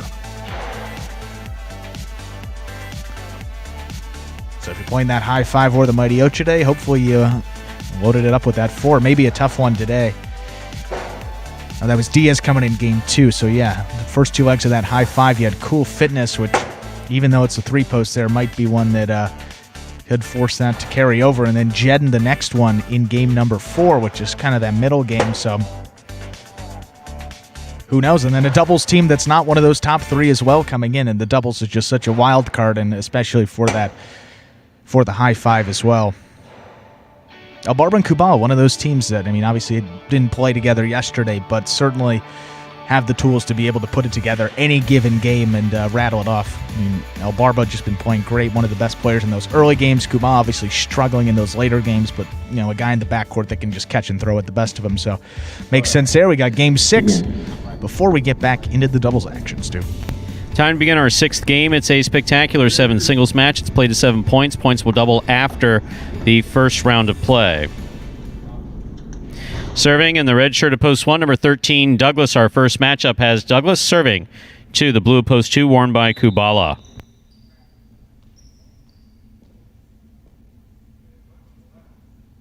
There's the serve. Game 6 begins. Backhand by Kubala. Rebote forehand by Douglas. Passes. Rebote left side to the inside. Douglas on the rebote. Catch by Kubala.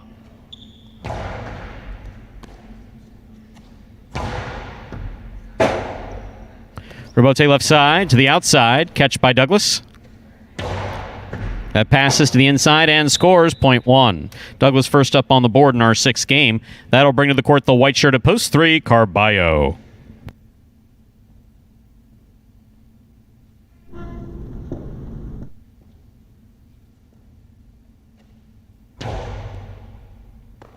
Ball tipped off the serve, point 1. One on the board with 2 points. Now receiving the green shirt at post 4. This matchup has Douglas serving to Ikeda.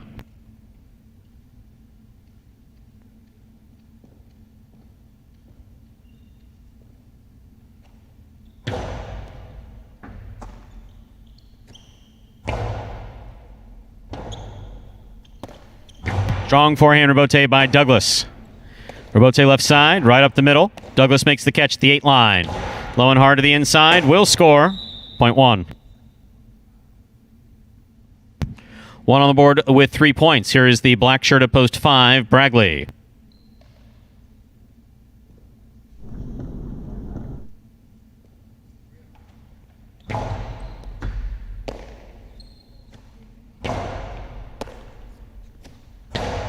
Big backhand by Douglas. Bragley hustles out. Bragley gets assessed on it, turns it into a lovely rebote. Rebote save by Douglas. Big bounce. Bragley backpedaling, makes the catch. Nice catch. Good throw. Here's Douglas. Rebote forehand by Bragley. Back to the side wall it goes. That's a well-played point for Douglas and Bragley, point 5. Here's the yellow shirt at post 6. Ron.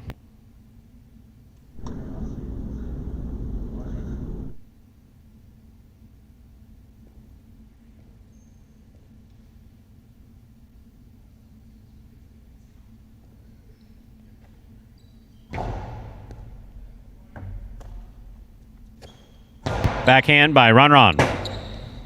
Rebote left side. 0.5.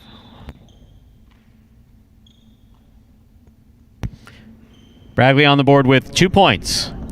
On the court, ready to receive in the pink shirt of post 7, Bueno.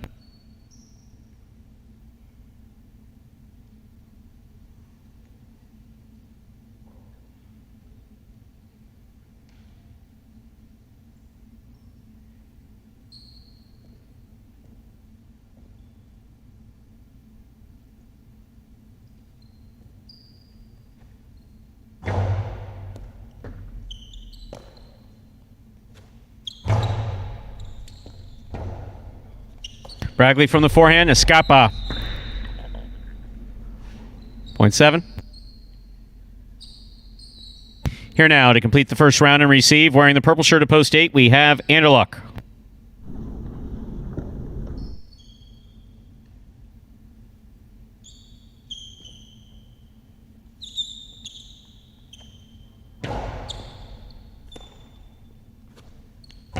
Backhand by Anderluck, passes to the Rebote. Forehand Rebote by Bueno. Anderluck, fine catch behind the 9 line.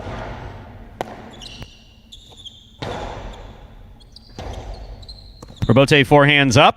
Makes contact with the front wall softly. Bueno moves up, makes the catch. Tejada. This one scores. Well played by Anderluck and Bueno, 0.7. That will complete the first round of play. All matchups are worth 2 points now through the end of the game. First to return, the blue of post 2, Kubala.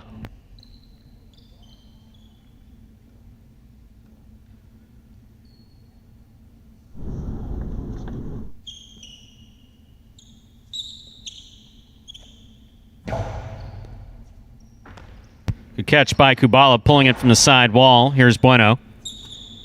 Bueno goes deep. Rebote left side by Kubala to the outside. Bueno picks it up, throws the carom, opens up, and scores. Well thrown, 0.7. Bueno has 4 points. He serves the returning 3 post. In the white shirt, we have Carballo.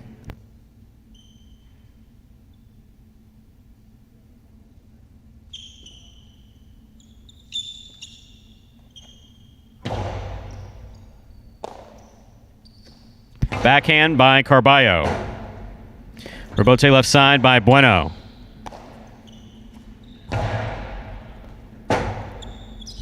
Rebote. Off the court. 0.3.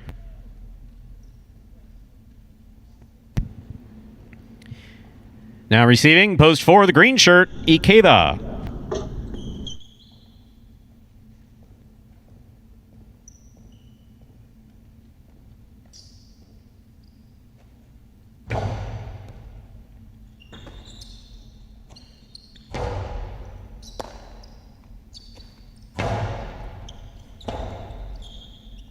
Strong forehand Rebote turned by Ikeda. Rebote forehand by Carballo. Ikeda, good catch. There's the backhand. Rebote left side to the outside. Ikeda makes the catch. Winds up, puts it inside. Scoop high on the forehand of Carballo. The 2-all went wide, 0.4. 4 on the board with 2 points. Returning with 3 points, post 1, Douglas.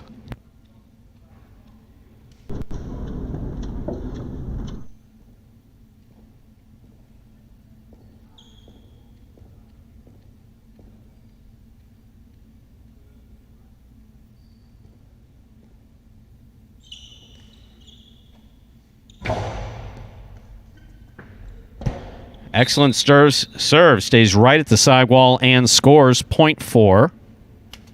Ikeda has 4 points. He serves to post 6, the yellow shirt. This matchup has Ikeda serving to Ron.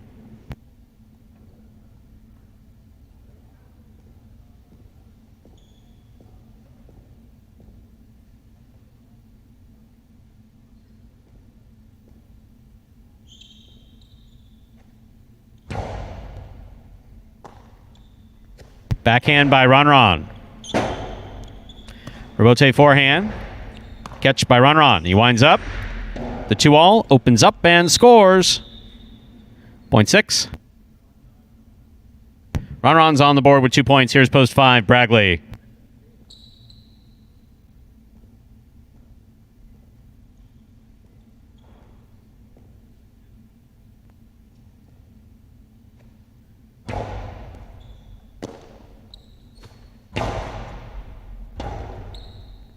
Rebote forehand, saved by Ron. Passes to the Rebote.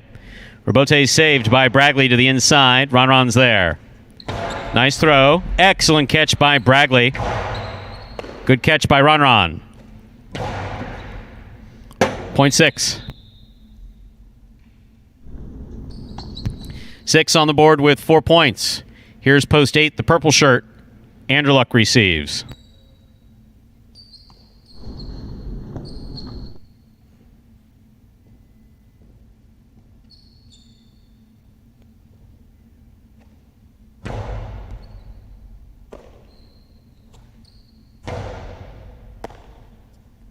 Powerful backhand by Ron.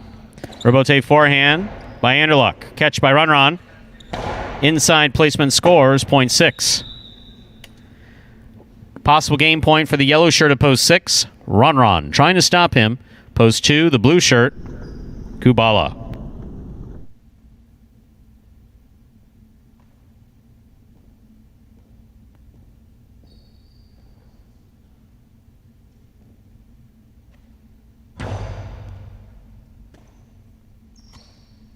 Nice backhand by Kubala.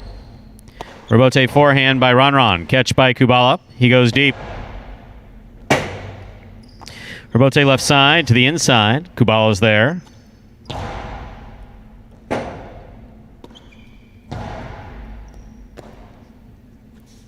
Outside placement by Kubala will score off the cesta of Ron. Point 2. Kubala gets on the board with 2 points. Back with 4 points. The pink of post 7, Bueno.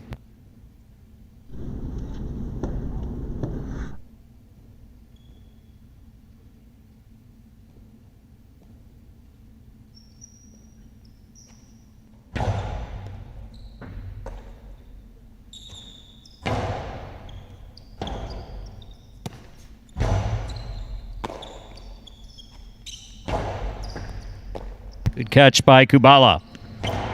Lifts it. Rebote left side by Bueno. He snaps it 2-all. That scores. Beautifully thrown by Bueno. Point 7. Possible game point for the pink shirt at post 7. Bueno trying to stop him. Carballo.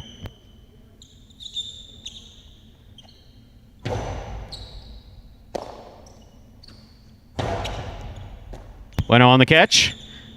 There's the backhand. Powerful backhand. Rebote left side. Hooked into the floor. Point 3. Play will continue. 3 on the board with 4 points. Serving to post 1. Returning in the red shirt with 3 points. Douglas.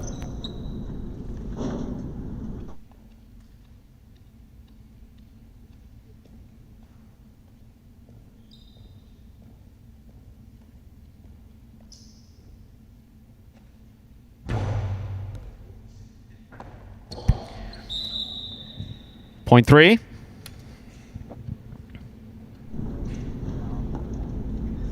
Possible game point for the white shirt at post 3. Carballo trying to stop him. Post 4. Ikeda.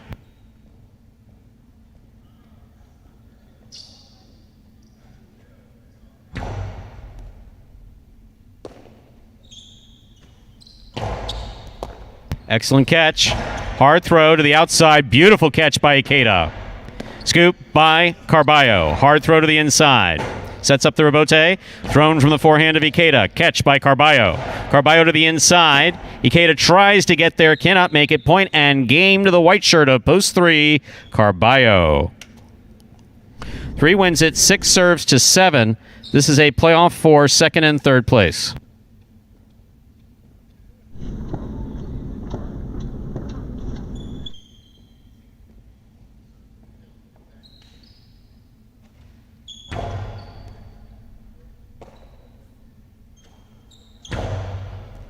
Catch by Ron. Karen by Ron. Scores. Point and place to post 6, 7 shows. Unofficial order of finish 3, 6, 7.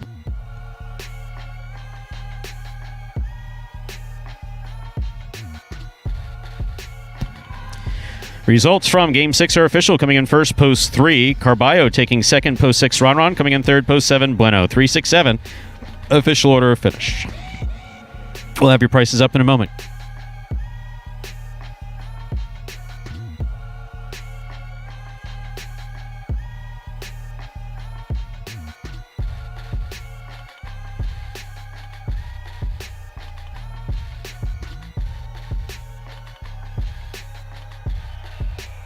So Cabrera picking up the win there in game number 6. A third singles victory to go along with 4 total doubles wins. Only 3 of those came with his partner Diaz there. 7th win of the week, singles or doubles play. And that his 12th appearance. So just a terrific 29th week here for Carballo. Looks focused, getting it done the 3rd time around, but no pictures on the scorecard there. Win still counts as a win. $100 in that bank account. Nicely done. 3, 6, 7 is official. Post 3, Carballo with the win. Post 6, Ron taking second. Post 7, that's Bueno coming in third. The $2 Quinella or Quinella. 3, 6 turns $18.80. 50-cent trifecta again there. 50-cent price returns $3.18 even. And how about that pick 3? 4, 4, 3. 3 of 3 numbers returns $365.60. So still only 4s and 3s. Post 4 and post 3. In the posts that have won here today on this Friday matinee. Moving along now into game number 7, Dodging Death 2. Spectacular 7 doubles match will be going up to 7 points again. Points doubling after all matchups there in the first round of play. Standard wagering available in this 7th game. Plus, we kick off that late pick 3. Works the same as that early pick 3. Pick the winners next 3 games, 7 through 9, for your chance to cash in on that late pick 3. Post time for game number 7 is just 7 minutes away. My goal going into this season is probably just playing a little bit more calmer, and also another thing I want to work on is not beating myself. You know, just do simple better. You know, just catch the ball, throw the ball one more time than my opponent, and don't make any unforced errors. I mean, I have a mantra that I tell myself all the time where, you know, if you're not getting better, you're getting worse. I mean, that's literally what it comes down to. Honestly, my favorite thing about Jai-Alai is just the speed of the sport. My intensity, on a scale of 1 to 10, I think it's about 2,000. And that was Carballo there, as we said, getting it done in the singles department. Win number 63 in singles play for him this year, but he's got a very important doubles game coming up. There was nothing between those top 2 teams. Albarba and Kubala won game number 5 there, so Osier and Douglas. Diaz and Carballo still tied atop those standings at 14 wins apiece.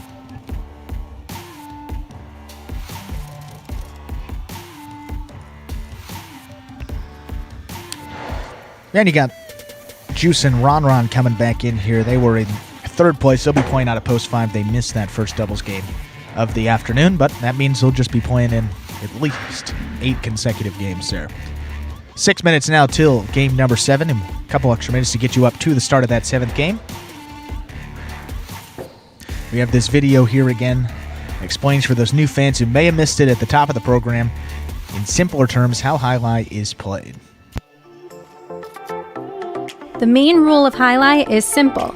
Players must catch and return the ball in one fluid motion. Sounds easy enough, right? So how do you win? You can win a matchup simply if your opponent overserves, underserves, or serves the ball out of bounds.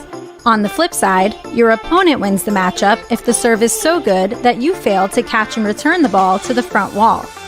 If your opponent fails to catch the ball before it bounces twice on the ground, or if your opponent's cesta makes contact with the ball but doesn't catch it, then in both of those cases, you win the matchup. You can also win a matchup if the ball bounces around in your opponent's cesta during an attempted catch. This is called juggling, and it's illegal in Jai-Alai. Another way to win a matchup is if your opponent throws the ball and it lands out of bounds on its return from the wall. The overall game strategy for a highlight player is to make it difficult for an opponent to reach the ball in time or to execute a rebuttal play.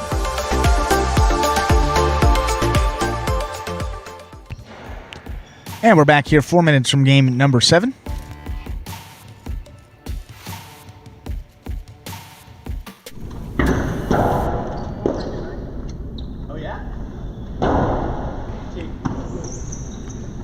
And some notes here coming up. More Magic City Jai-Alai, as we said there. 2 weeks to go in this 2020 season, so next week will be the final week. We close out play on Sunday the 29th. That will be a force-out day as well. A lot of people probably figured so. It is.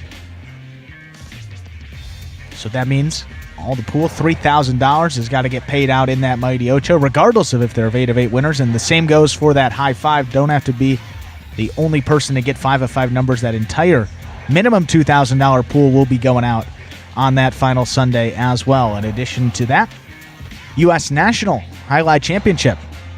That'll be coming up here. What is that you say? The U.S. National Jai-Alai Championship. Us and Jack. December 5th and 6th, right here, live on the Jai-Alai Channel. Nice mix of Magic City players, some Dania players mixed in there, some former professional players, some amateur players from Connecticut, some of whom were former professional players. It's Terrific a mix. It's a terrific mix, singles and doubles. A little bit of a different format with alternating serves, and so everybody gets a chance to pass the ball back and forth. And Sure. How about the underserve rule with the Partido? Are we going with the Magic City over or under? It's No, I believe it's one serve. Oh. Actually, I'm not. To be honest with you, I'm not sure. Okay. No, that was. I know that's one thing that we've sort of instituted. I don't have the rules in front of me. I do not have the rules in front of me. We can check it out at the Us and Jack website, I believe. usandjack.com. Simple as that. USNJAC, U.S. National Jai-Alai Championships, originally scheduled for April. We've been fluid with the scheduling and planning of the tournament, and we obviously appreciate everyone's patience with that. And I have received, the Oracle was listening. Okay. The Oracle hath answered. The Oracle saith, one serve. One serve, that's one it. serve. Yes. Got to get it in. Got to get it in the box. Simple as that. I like here under the rules and requirements that must wear an approved helmet. Is there any sort of... That's an old story. That's a real old story, actually. We have time for that. Yeah. 2 minutes. So there is no such thing as a Jai-Alai helmet.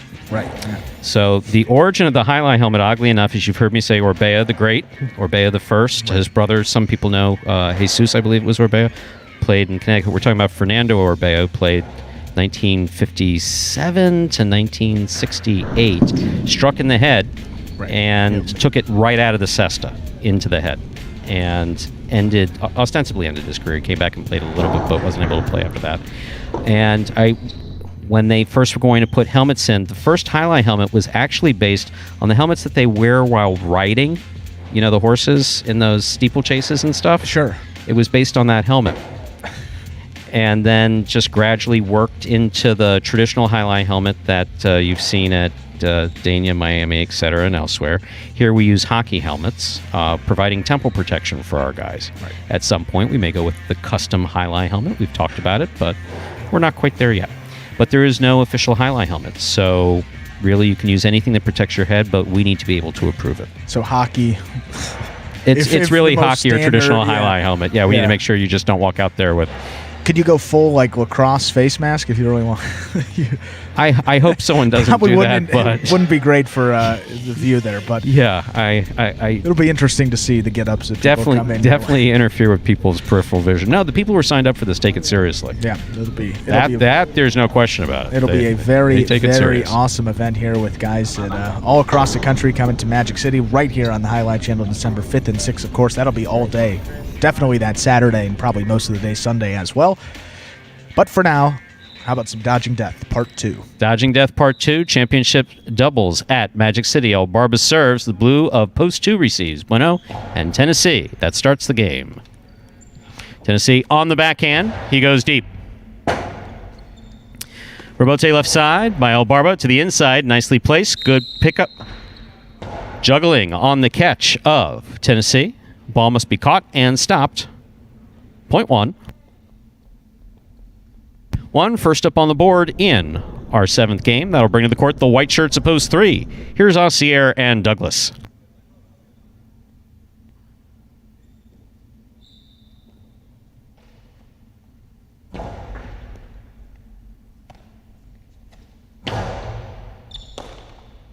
Backhand by Kubala. Douglas from the 11 line.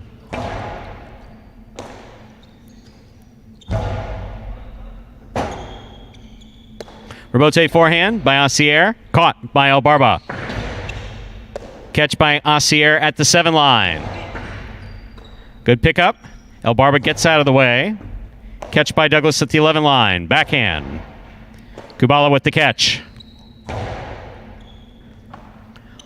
That was a ridiculous scoop that he made in the corner. It was a highly skilled catch. The throw left a little be desired. Point goes to the 1.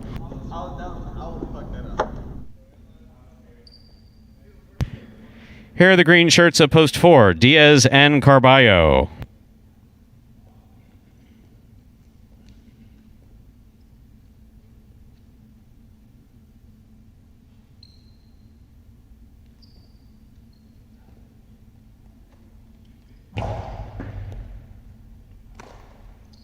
Backhand by Carballo. Catch by Kubala. Kubala to the inside. Carballo's there. Carballo from the forehand. Catch by Kubala. Outside placement does not open up enough. Beautiful rebote save by Kubala. Carballo has it. Strong backhand to the inside. Rebote saved by Kubala. Catch by Carballo. Backhand by Carballo. Caught by Kubala and a great catch at the 10 line. Carballo, forehand rebote. Elbarba reaches in, makes the catch. Backhand 2-all is a split placement that scores. Point 1. 1 on the board with 3 points. Serving now to the black shirts of post 5, Juice and Ron.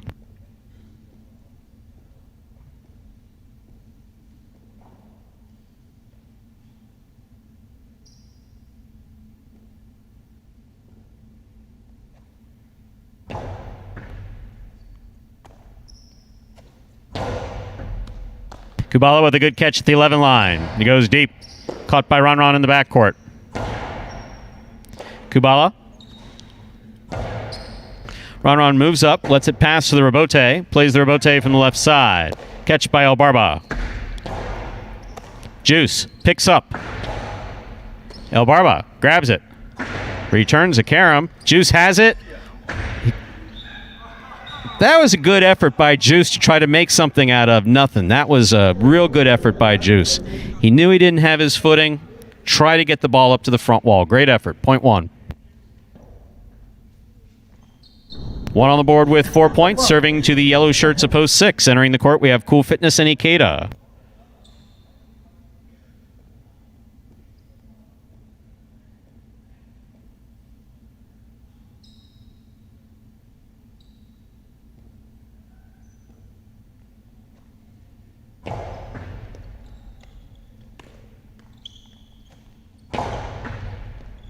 Catch by Kubala.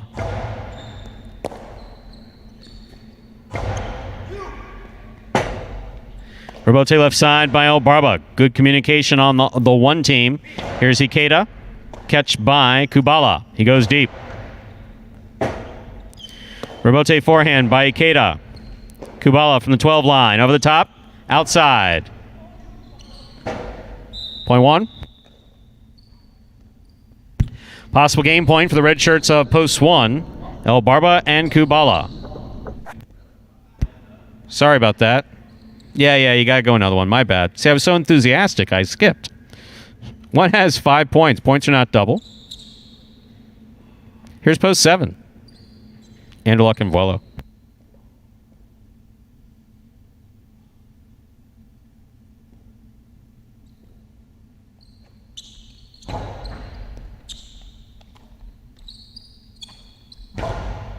Elbarba on the catch.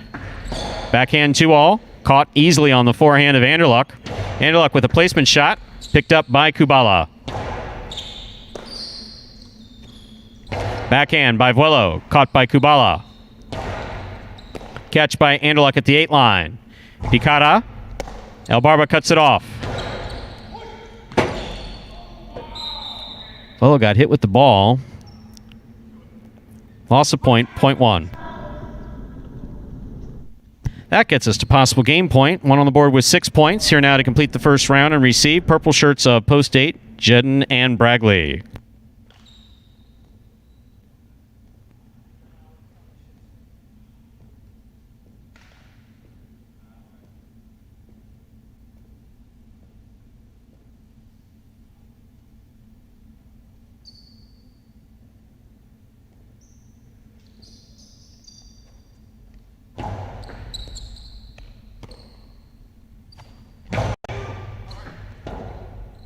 El Barba has the rebote. Catch by Jedden. Hard throw by Jedden. Rebote save is up. Point 8. That was an excellent 6 straight points for El Barba and Kubala.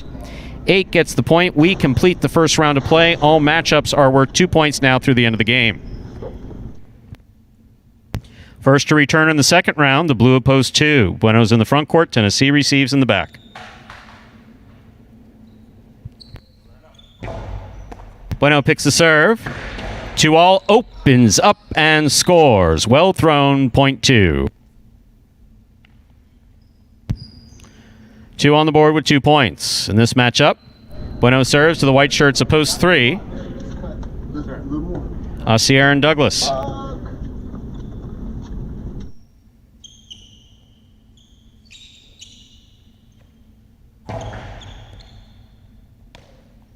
In and out of the cesta the ball goes.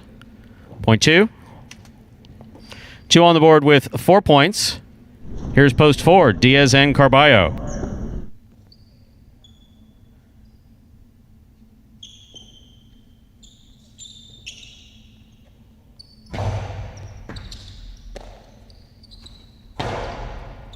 Catch by Tennessee.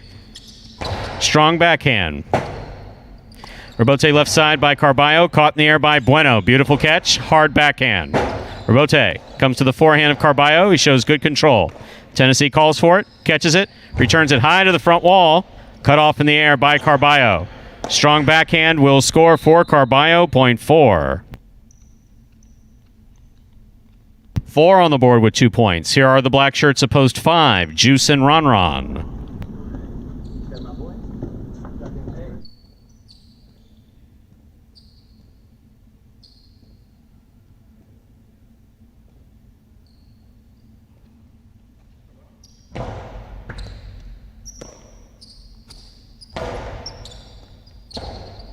Rebote forehand. Difficult rebote thrown by Carballo. Catch by Ron. Karam by Ron. Opens up. It's stopped by Diaz. Carambola by Diaz. Stopped by Juice. Juice reaches. Returns to Karam. Carballo makes the catch. Shows good control. Strong backhand. Rebote coming out. Rebote left side. Carballo makes the catch up in the front court. Hard throw. Caught by Ron. Ron to the inside. Forehand rebote by Carballo. Ron on the forehand at the 9 line. Outside placement, caught by Carballo. Ron, good catch at the 9 line. Backhand to the inside. Rebote forehand by Carballo. Catch by Ron. Low and hard to the inside. Forehand rebote, swing and a miss. Point 5, a well-played point by these players. Juice and Ron on the board with 2 points. Here are the yellow shirts of post 6, Cool Fitness and Ikeda.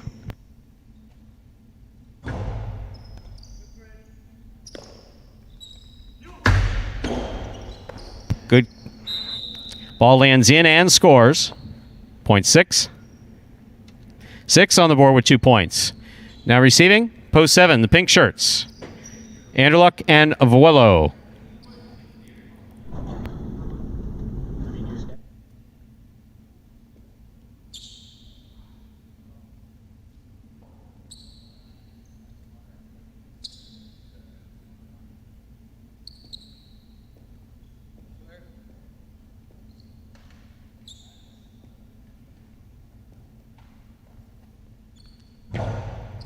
Interlock picked the serve. Attempt to pick the serve. Ball tip, point 6. 6 on the board with 4 points. Returning with possible game point, the red shirts of post 1, El Barba and Kubala.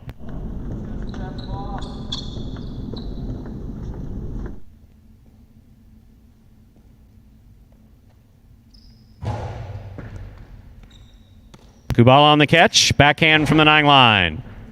Excellent catch in the corner by Ikeda. Catch by Kubala. Soft to the inside. Ikeda calls for it. Catches it. Returns a split placement. That will score. Point 6.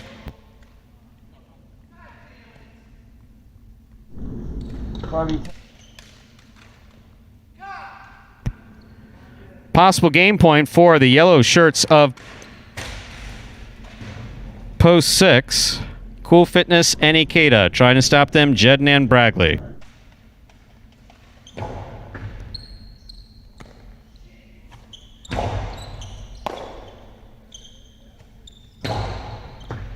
Catch by Bragley. Cortada, caught by Bragley. Hard throw by Bragley, good catch by Ikeda. Backhand. Robote save, falls short. Point and game, ladies and gentlemen, to the yellow shirts of post 6. Cool Fitness and Ikeda. 1 places, 2 shows. No playoff here. Unofficial order finish, 6-1-2.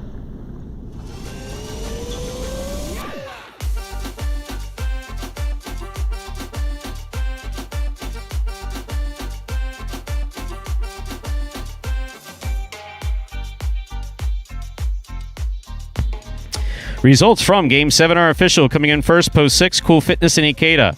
Taking second, post 1, El Barba and Kubala. Coming in third, post 2, Bueno and Tennessee.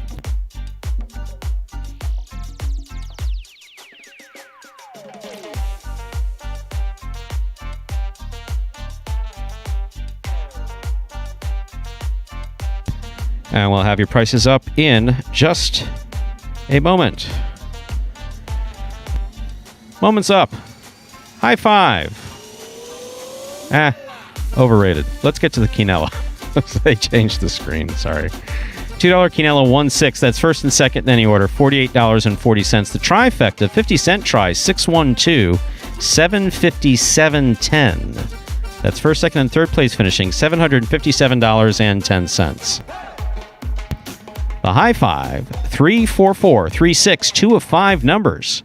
Returning $15.10, $364 in the carryover jackpot, headed into our 4 p.m. performance. The high five is guaranteed, of course, at $2,000. 2 games left in this matinee's performance.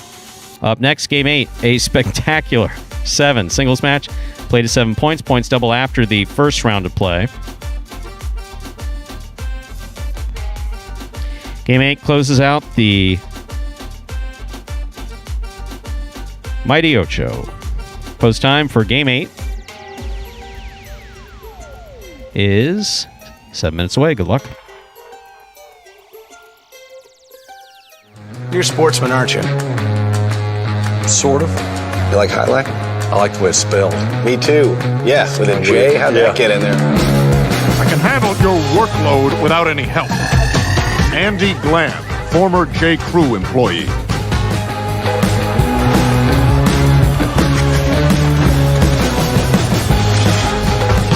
Dr. Dante Octavarius, seahorse breeder. Oh, the kid is hot tonight. He better be. I got him wheeled in the trifecta.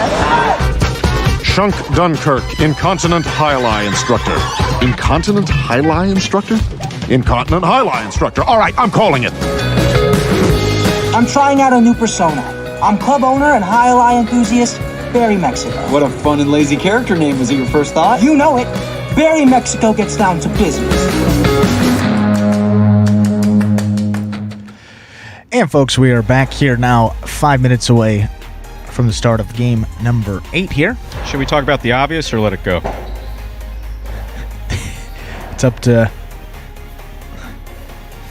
you, Chief. I don't know where to, I don't know where to go with that one. I think yes, El Barba obviously had a he's been doing really well. He's been doing well for a while. Obviously, very full of emotion, wanting to get some doubles wins under his belt, and lost it. As a result, engaged in unprofessional behavior, which will be addressed accordingly, I believe is the appropriate way of saying it. Hint, hint, James G said, now there's a fine show of professionalism. I agree with one of those words. Let you guess which one it is. Yeah. Okie dokie. Game 8. How about that, huh? 2 games left. Yes, 2 games here, and we got 2 more feature ones to close it out. Gotta think that Douglas has had a little chip on his shoulder coming into these singles games. Doubles performance far from what we've come to expect from him. A lot of simple errors there. Is there sort of adjusting? I mean, there's a little bit of adjustment. I know perhaps got some tune-ups to the cesta that obviously we've talked about could be a factor, but he broke out. He's had this new cesta since last weekend, so it's not brand new. He has practiced with it pretty extensively. I don't know that he's feeling well. Yeah. I don't know that he's feeling well. I haven't had a chance to talk to him. I obviously talked to him between the matinee and evening, but Douglas is off. Yeah, it's one of those things you never want to say that it's not a lot of motivation, but at this point, I mean, he's clinched first place in the singles standing, especially in those singles games, and it could be hard to really get it back. You don't know, you're going out there, maybe not feeling it 110%, and then to get up when there's really, he's got that 15,000 locked up, obviously going for an extra 10K, but just one of those days where perhaps it's just tough. Things aren't really working out, and everyone's entitled to that. Everyone is human, and given his skills and where he's at in his career, only, still less than 3 years, certainly less than 3 years of experience playing this game, you're going to have days like that where, nothing seems to really go his way. All but 1 month of 2019 and all but 1 month of 2020. Yeah. So, I mean... Not quite 2 years. Sometimes you got to put the whole thing into perspective a little bit and say, well, top player, how can you do that still, year 2, year 3? I will say this, that our fans who know Jai-Alai know that there were times that they walked in the fronton and Bolivar had an 0 for whatever.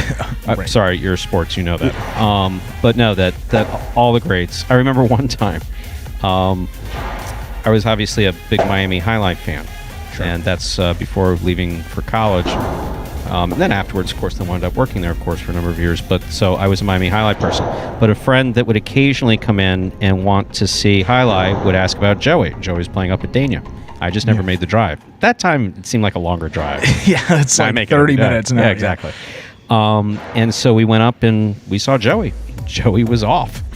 He was playing, but he was not having a good night. He did not come in the money at all and missed a couple... If I remember correctly, he missed a couple balls that he just would not expect. And it's about 4 years before he retired, 4 or 5 years before he retired. Right. And he had an off night, and it happens. Yeah, certainly. And obviously, we'll see here if he could see if he can get everything back on track here. I mean, look, still the numbers on the year just wildly impressive. 172 singles wins. That's a win percentage. Over 36% on the year, still in the money, just under 67% of the time. So legitimately 2 out of every 3 he's in the money. Got all the faith in the world that if anyone can get it back on track, flip the switch in about half a minute. Douglas is certainly your guy here.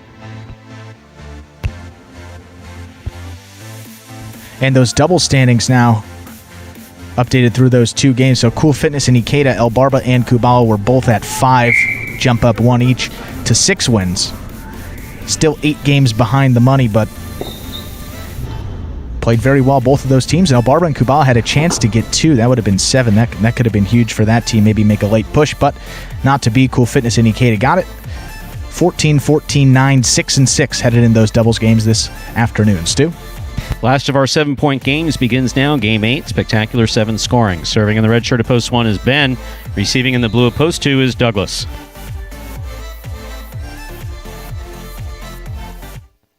There's the serve. Game 8 is underway.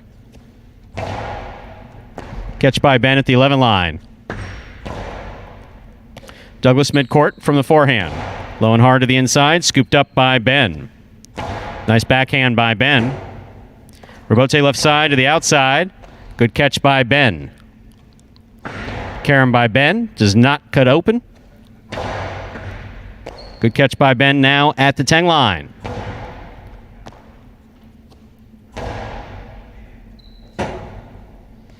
Rebote left side is up and falls short of the front wall. Point 2. That'll bring to the court the white shirt of post 3, Carballo.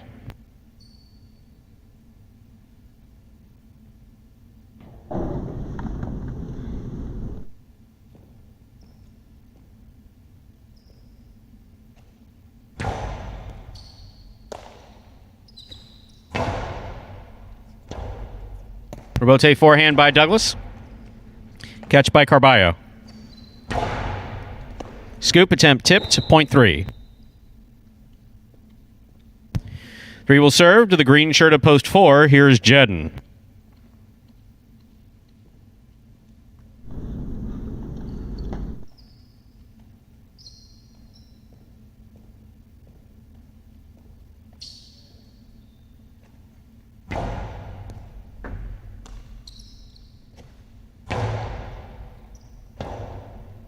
Rebote forehand by Carballo. Scoop by Jedden on the right side. He passes from the forehand. Nice rebote save by Carballo. Good catch by Jedden. Backhand. Clipped the side wall. Scooped up by Carballo. Nice save. Catch by Jedden. Backhand by Jedden. Rebote forehand to the inside. Point 3. Well played by Jedden and Carballo. Carballo serves to the black shirt of post 5, worn by Anderluck.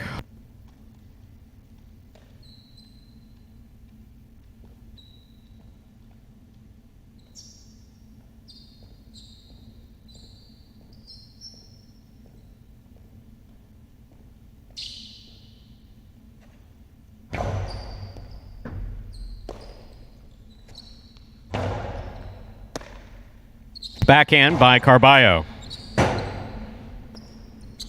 Point 3. 3 on the board with 3 points. Here's post 6. Kubala.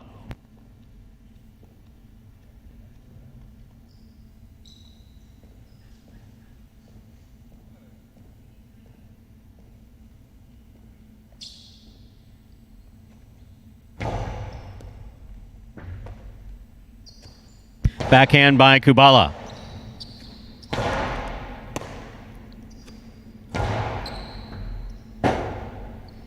Rebote forehand by Carballo. Catch by Kubala. Big backhand. Rebote forehand by Carballo. Catch by Kubala. Kubala winds up, puts it inside. Point 6. Now receiving the pink of post 7, Ron.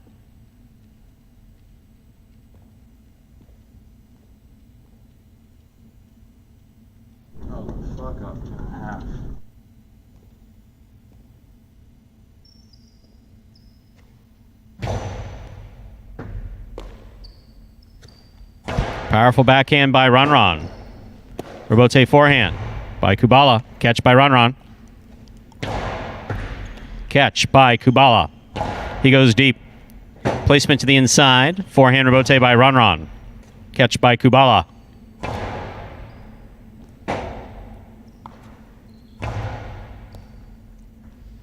Bicata scores. Point 7. Here now to complete the first round and receive, wearing the purple shirt of post 8, number 23, Ikeda.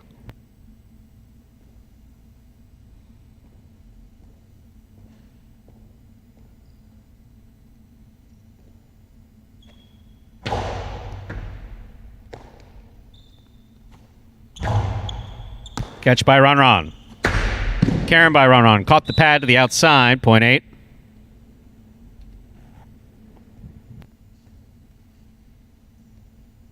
That completes the first round of play. All matchups are worth 2 points now through the end of the game. First to return, the red shirt of post 1, Ben.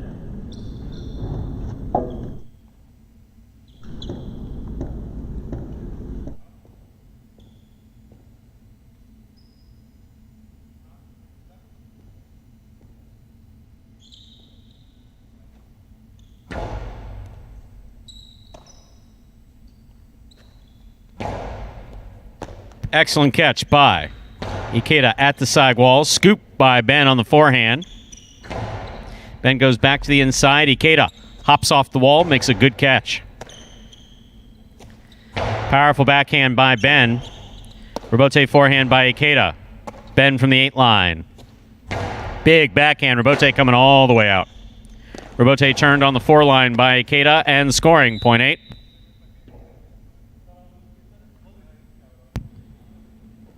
Ikeda's on the board with 3 points, serving to the returning 2-post, Douglas.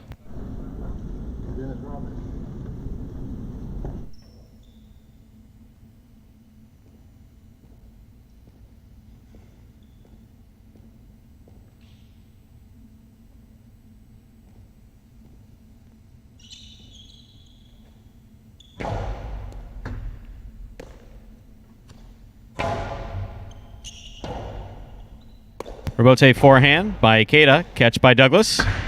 Costado 2-all. Will score. Point 2. Douglas has 3 points. Here's the green shirt at post 4, worn by Jedden.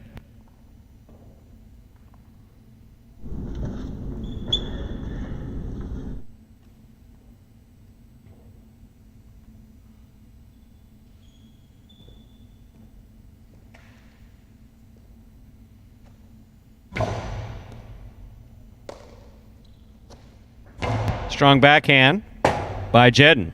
Robote.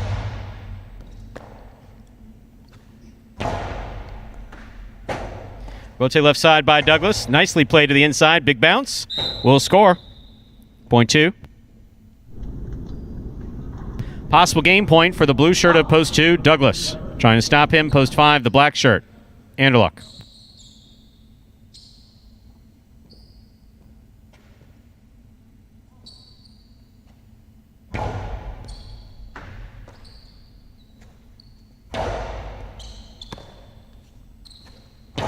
Powerful forehand by Douglas. Scoop by Anderluck.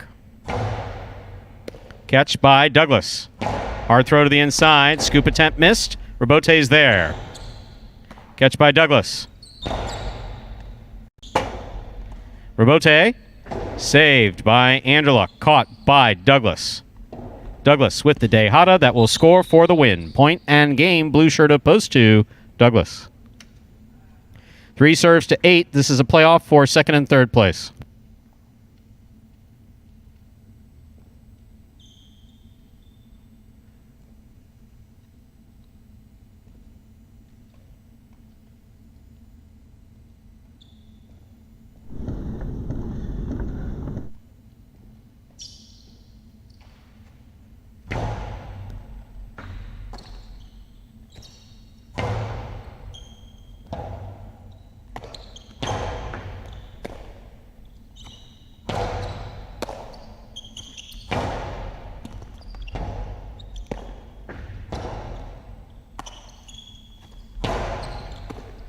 Scoop by Ikeda.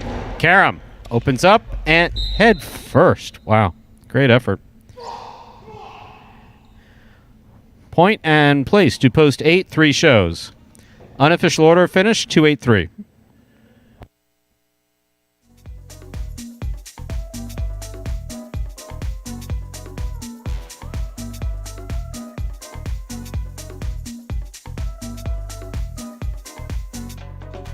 And those results from game number 8 are now official. Post 2, Douglas gets back on track with the win. Post 8, Ikeda taking second. Post 3, Carballo comes in third. 283 is now official for game number 8. We'll wait for those prices to come up here momentarily. There they are.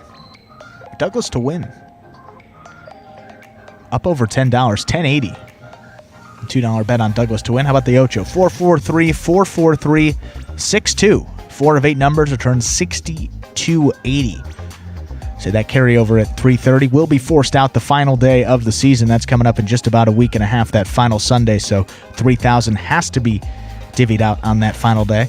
The $2 trifecta, 283, 122.40. That quinoa there, $2 quinoa, 28 returns $15 even.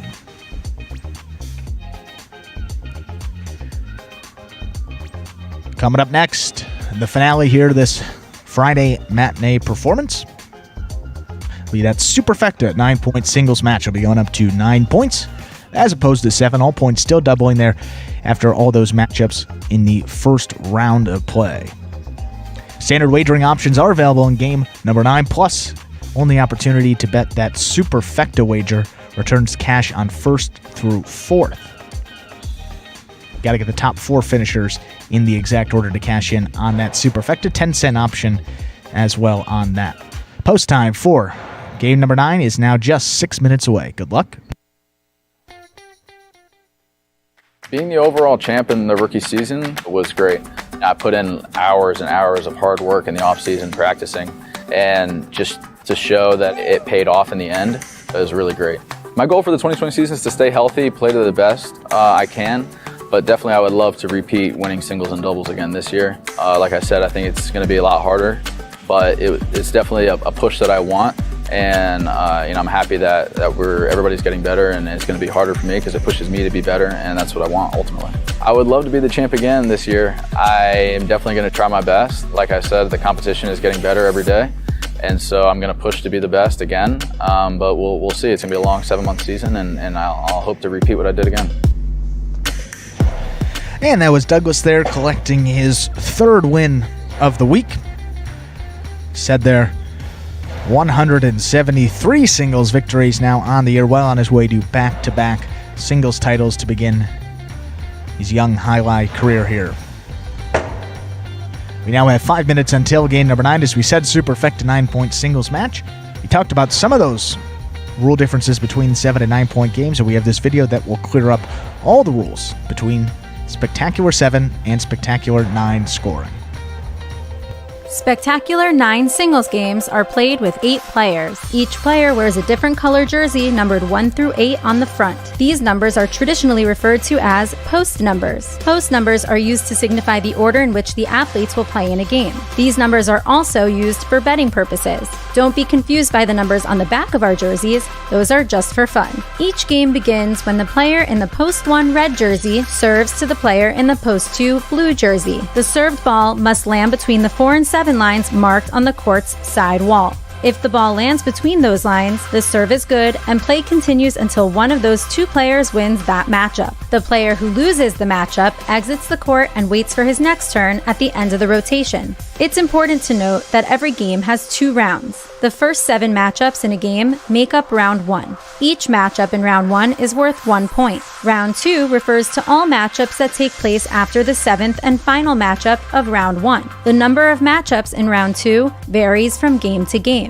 And in round 2, each matchup is worth 2 points. The first player to earn 9 points wins the game. And just about 3 minutes till that 9th game now, and for those playing along with Fantasy Jai-Alai, free-to-play Fantasy Jai-Alai brought to you by the Jai-Alai Channel. You can play it at fantasyjai-alai.com. All the lineups there that were over budget for week number 29 have been adjusted, and holy cow, there were 31 lineups that were over budget. Still puts us at over 150 active players. As we said there, next season, it's not the people setting over budget lineups, it's the prices change, lineups carry over from week to week, and people not checking their lineup from week to week, which allows it to carry over an over budget lineup. So that will not be the case next season. As we said, figured out a way to make that, well, not happen, so we don't have to deal with the over budget lineups for you at home, and you don't have to worry about lineups there in the standings that are perhaps ahead of you that are over budget, nor will we have to make those adjustments by hand. Took a while to do that, so we apologize for the delay in that, but everything is up to date there, and you'll see if you are over budget.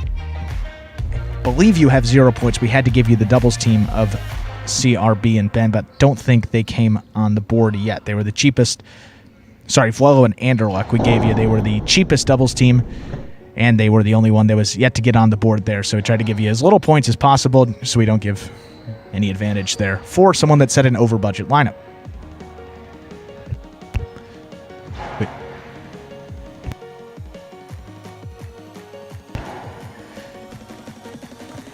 Look at that superfecta pool there, Stu. Up around 902. Wow.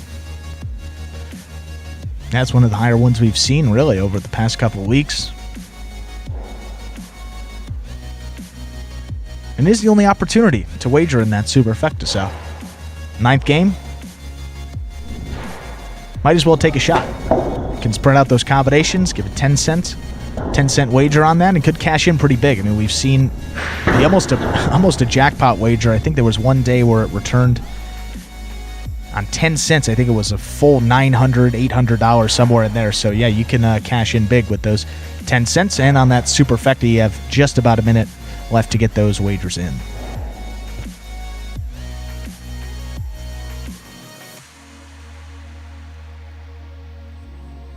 Less than a minute to go till we begin Game 9.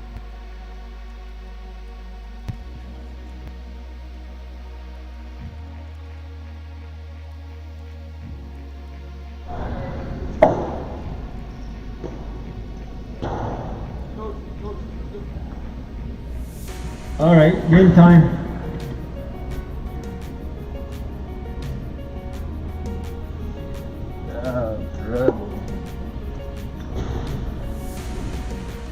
Time to begin Game 9, a spectacular 9 superfecta match. This game is played at 9 points. Points double after the first round of play. Manuel just came out and threw that racket on the floor. He's had enough. Serving in the red shirt of post 1 is Ikeda, receiving in the blue post 2, Ben.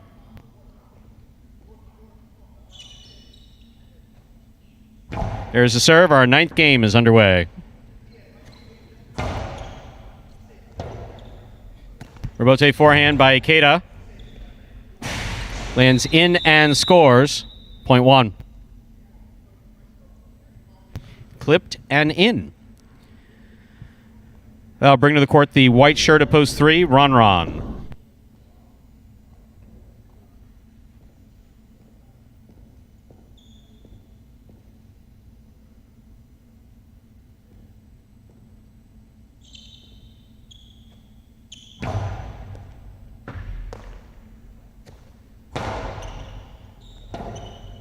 Rebote forehand by Ikeda.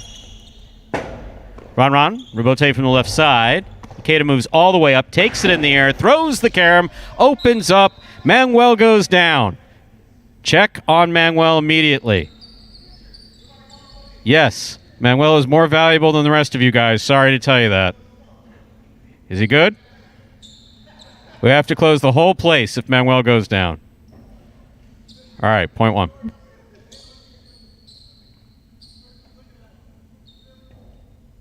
Green shirt at post 4, Anderluck receives.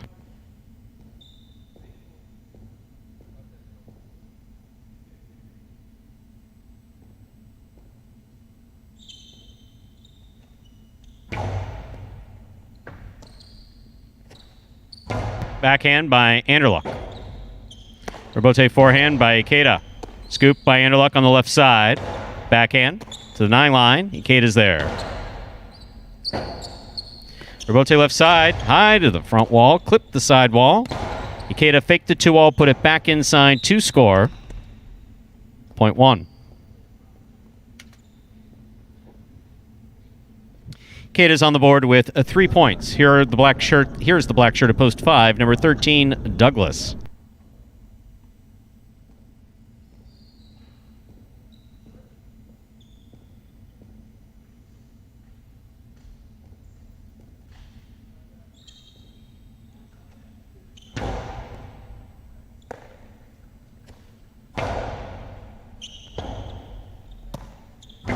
Nice forehand Rebote to pass by Ikeda. Rebote to the inside by Douglas. Ikeda, nice pickup behind the 12 line. Douglas makes the catch on the left side. Costado right up the middle, caught in the air by Ikeda. Ikeda's carom lands wide, point 5.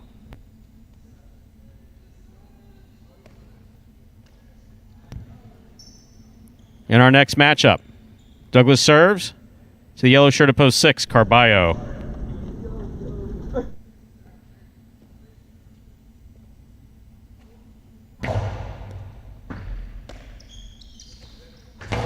Backhand clipped and into the Magic City Chula. Comes out, but not enough to be played. Point 6.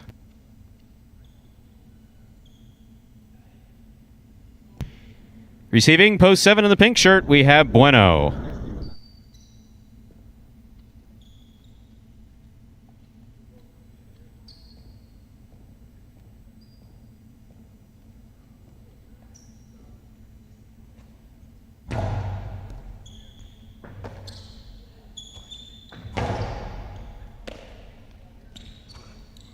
Powerful forehand by Carballo. Scoop attempt tipped, 0.6.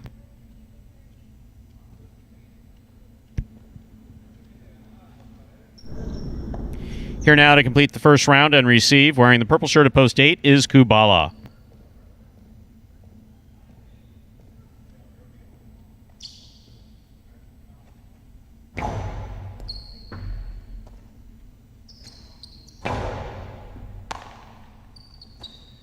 Powerful backhand. This one clipped, caught in the air by Kubala.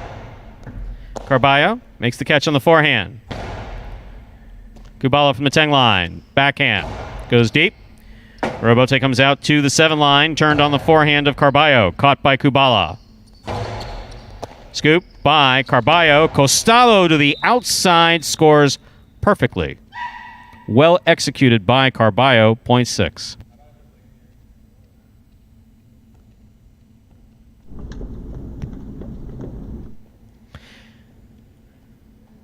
First round's complete. Matchups are double. Now through the end of the game. Ben receives.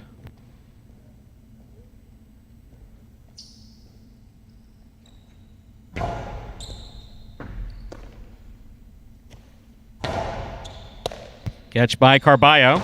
Strong backhand. Passes. Low rebote. Saved by Ben. Catch by Carballo.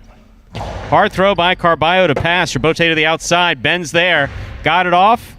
Fell short of the front wall. Sidewall to the pad. 0.6. Good effort by Ben. Carballo's on the board with 5 points, but remember, 9 points needed to win a Superfecta game, and Game 9 is a Superfecta game.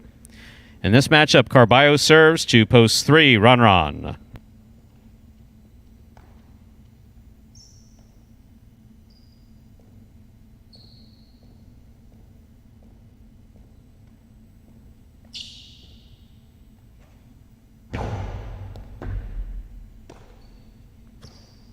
Backhand by Ron.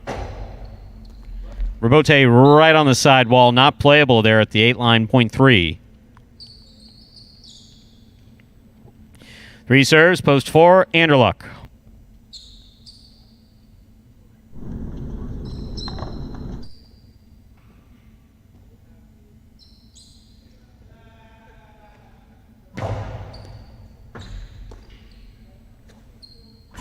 Backhand by Anderluck.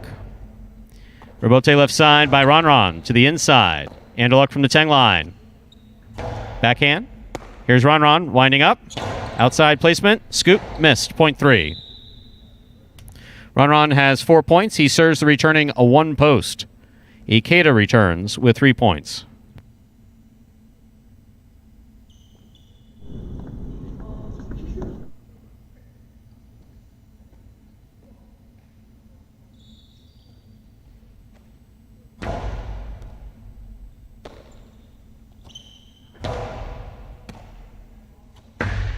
Long 2-all opens up. Ikeda stops it. Great legs. Hard throw. Good catch by Ron.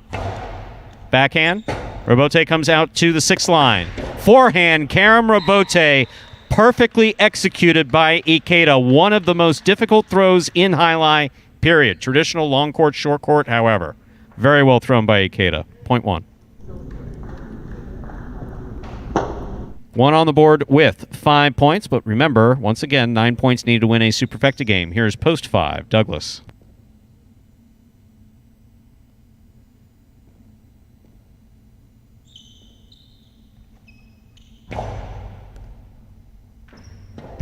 Point 1. Ikeda has 7 points and a possible game point. Trying to stop him, post 7, Bueno.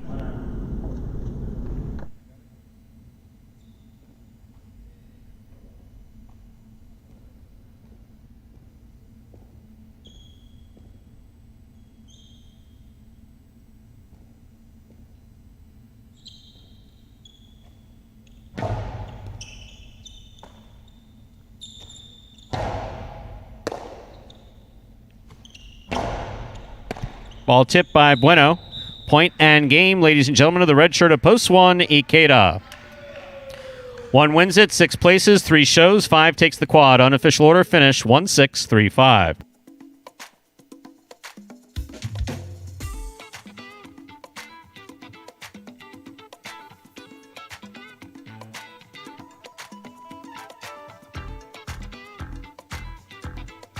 Results from Game 9 are official. Coming in first, post 1, Ikeda taking second, post 6. Carballo coming in third, post 3. Ron taking quad, post 5. Douglas 1-6-3-5 is the official result from game number 9. And we'll have your prices up in a moment.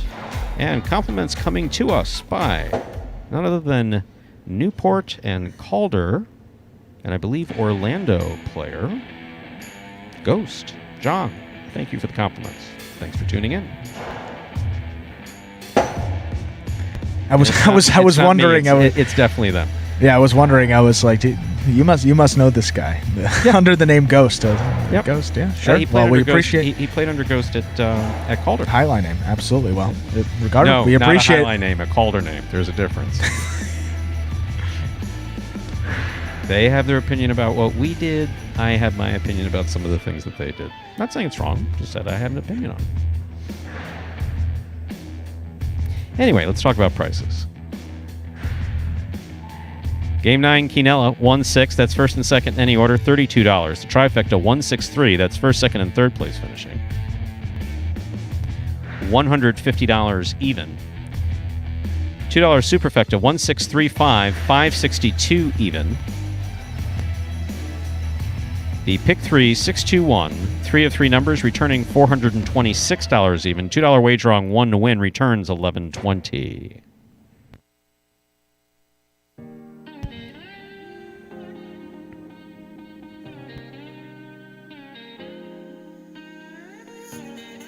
So, how about we come back at 4 o'clock and do it all over again? We'll be right back here at 4 p.m. Just looking to see standings-wise anything worth noting here. Albarba still stuck on 99 wins. Ron still stuck on 149. He's looking at 150. That's his milestone. Albarba looking to eclipse the century mark here. And then that doubles race tied up. Osier and Douglas 14. Diaz and Carballo with 14. Juice and Ron round out the top 3. They're down at 9 wins. So great 2-horse race tide going into the home stretch of this doubles tournament, Stu. And that, ladies and gentlemen, will do it for this Friday matinee performance of Live Jai-Alai in the Magic City on the Jai-Alai Channel. We're glad that you chose to join us this afternoon and invite you to join us again in an hour and 16 minutes when we'll play 9 more action-packed games at 4 p.m. We do hope you enjoyed today's Jai-Alai action at Magic City. Please like and subscribe to the Jai-Alai Channel on YouTube if you've not done so already, and let us know your thoughts, any questions you might have in the live chat while we're playing there on YouTube. Well, we'll be playing here, but it'll be shown on YouTube. On behalf of the players, staff, and management of Magic City Jai-Alai, we thank you for joining us and hope you'll join us again a mere hour and 15 minutes away at 4 p.m. So goodbye. Take we'd see you back here at Magic City Jai-Alai.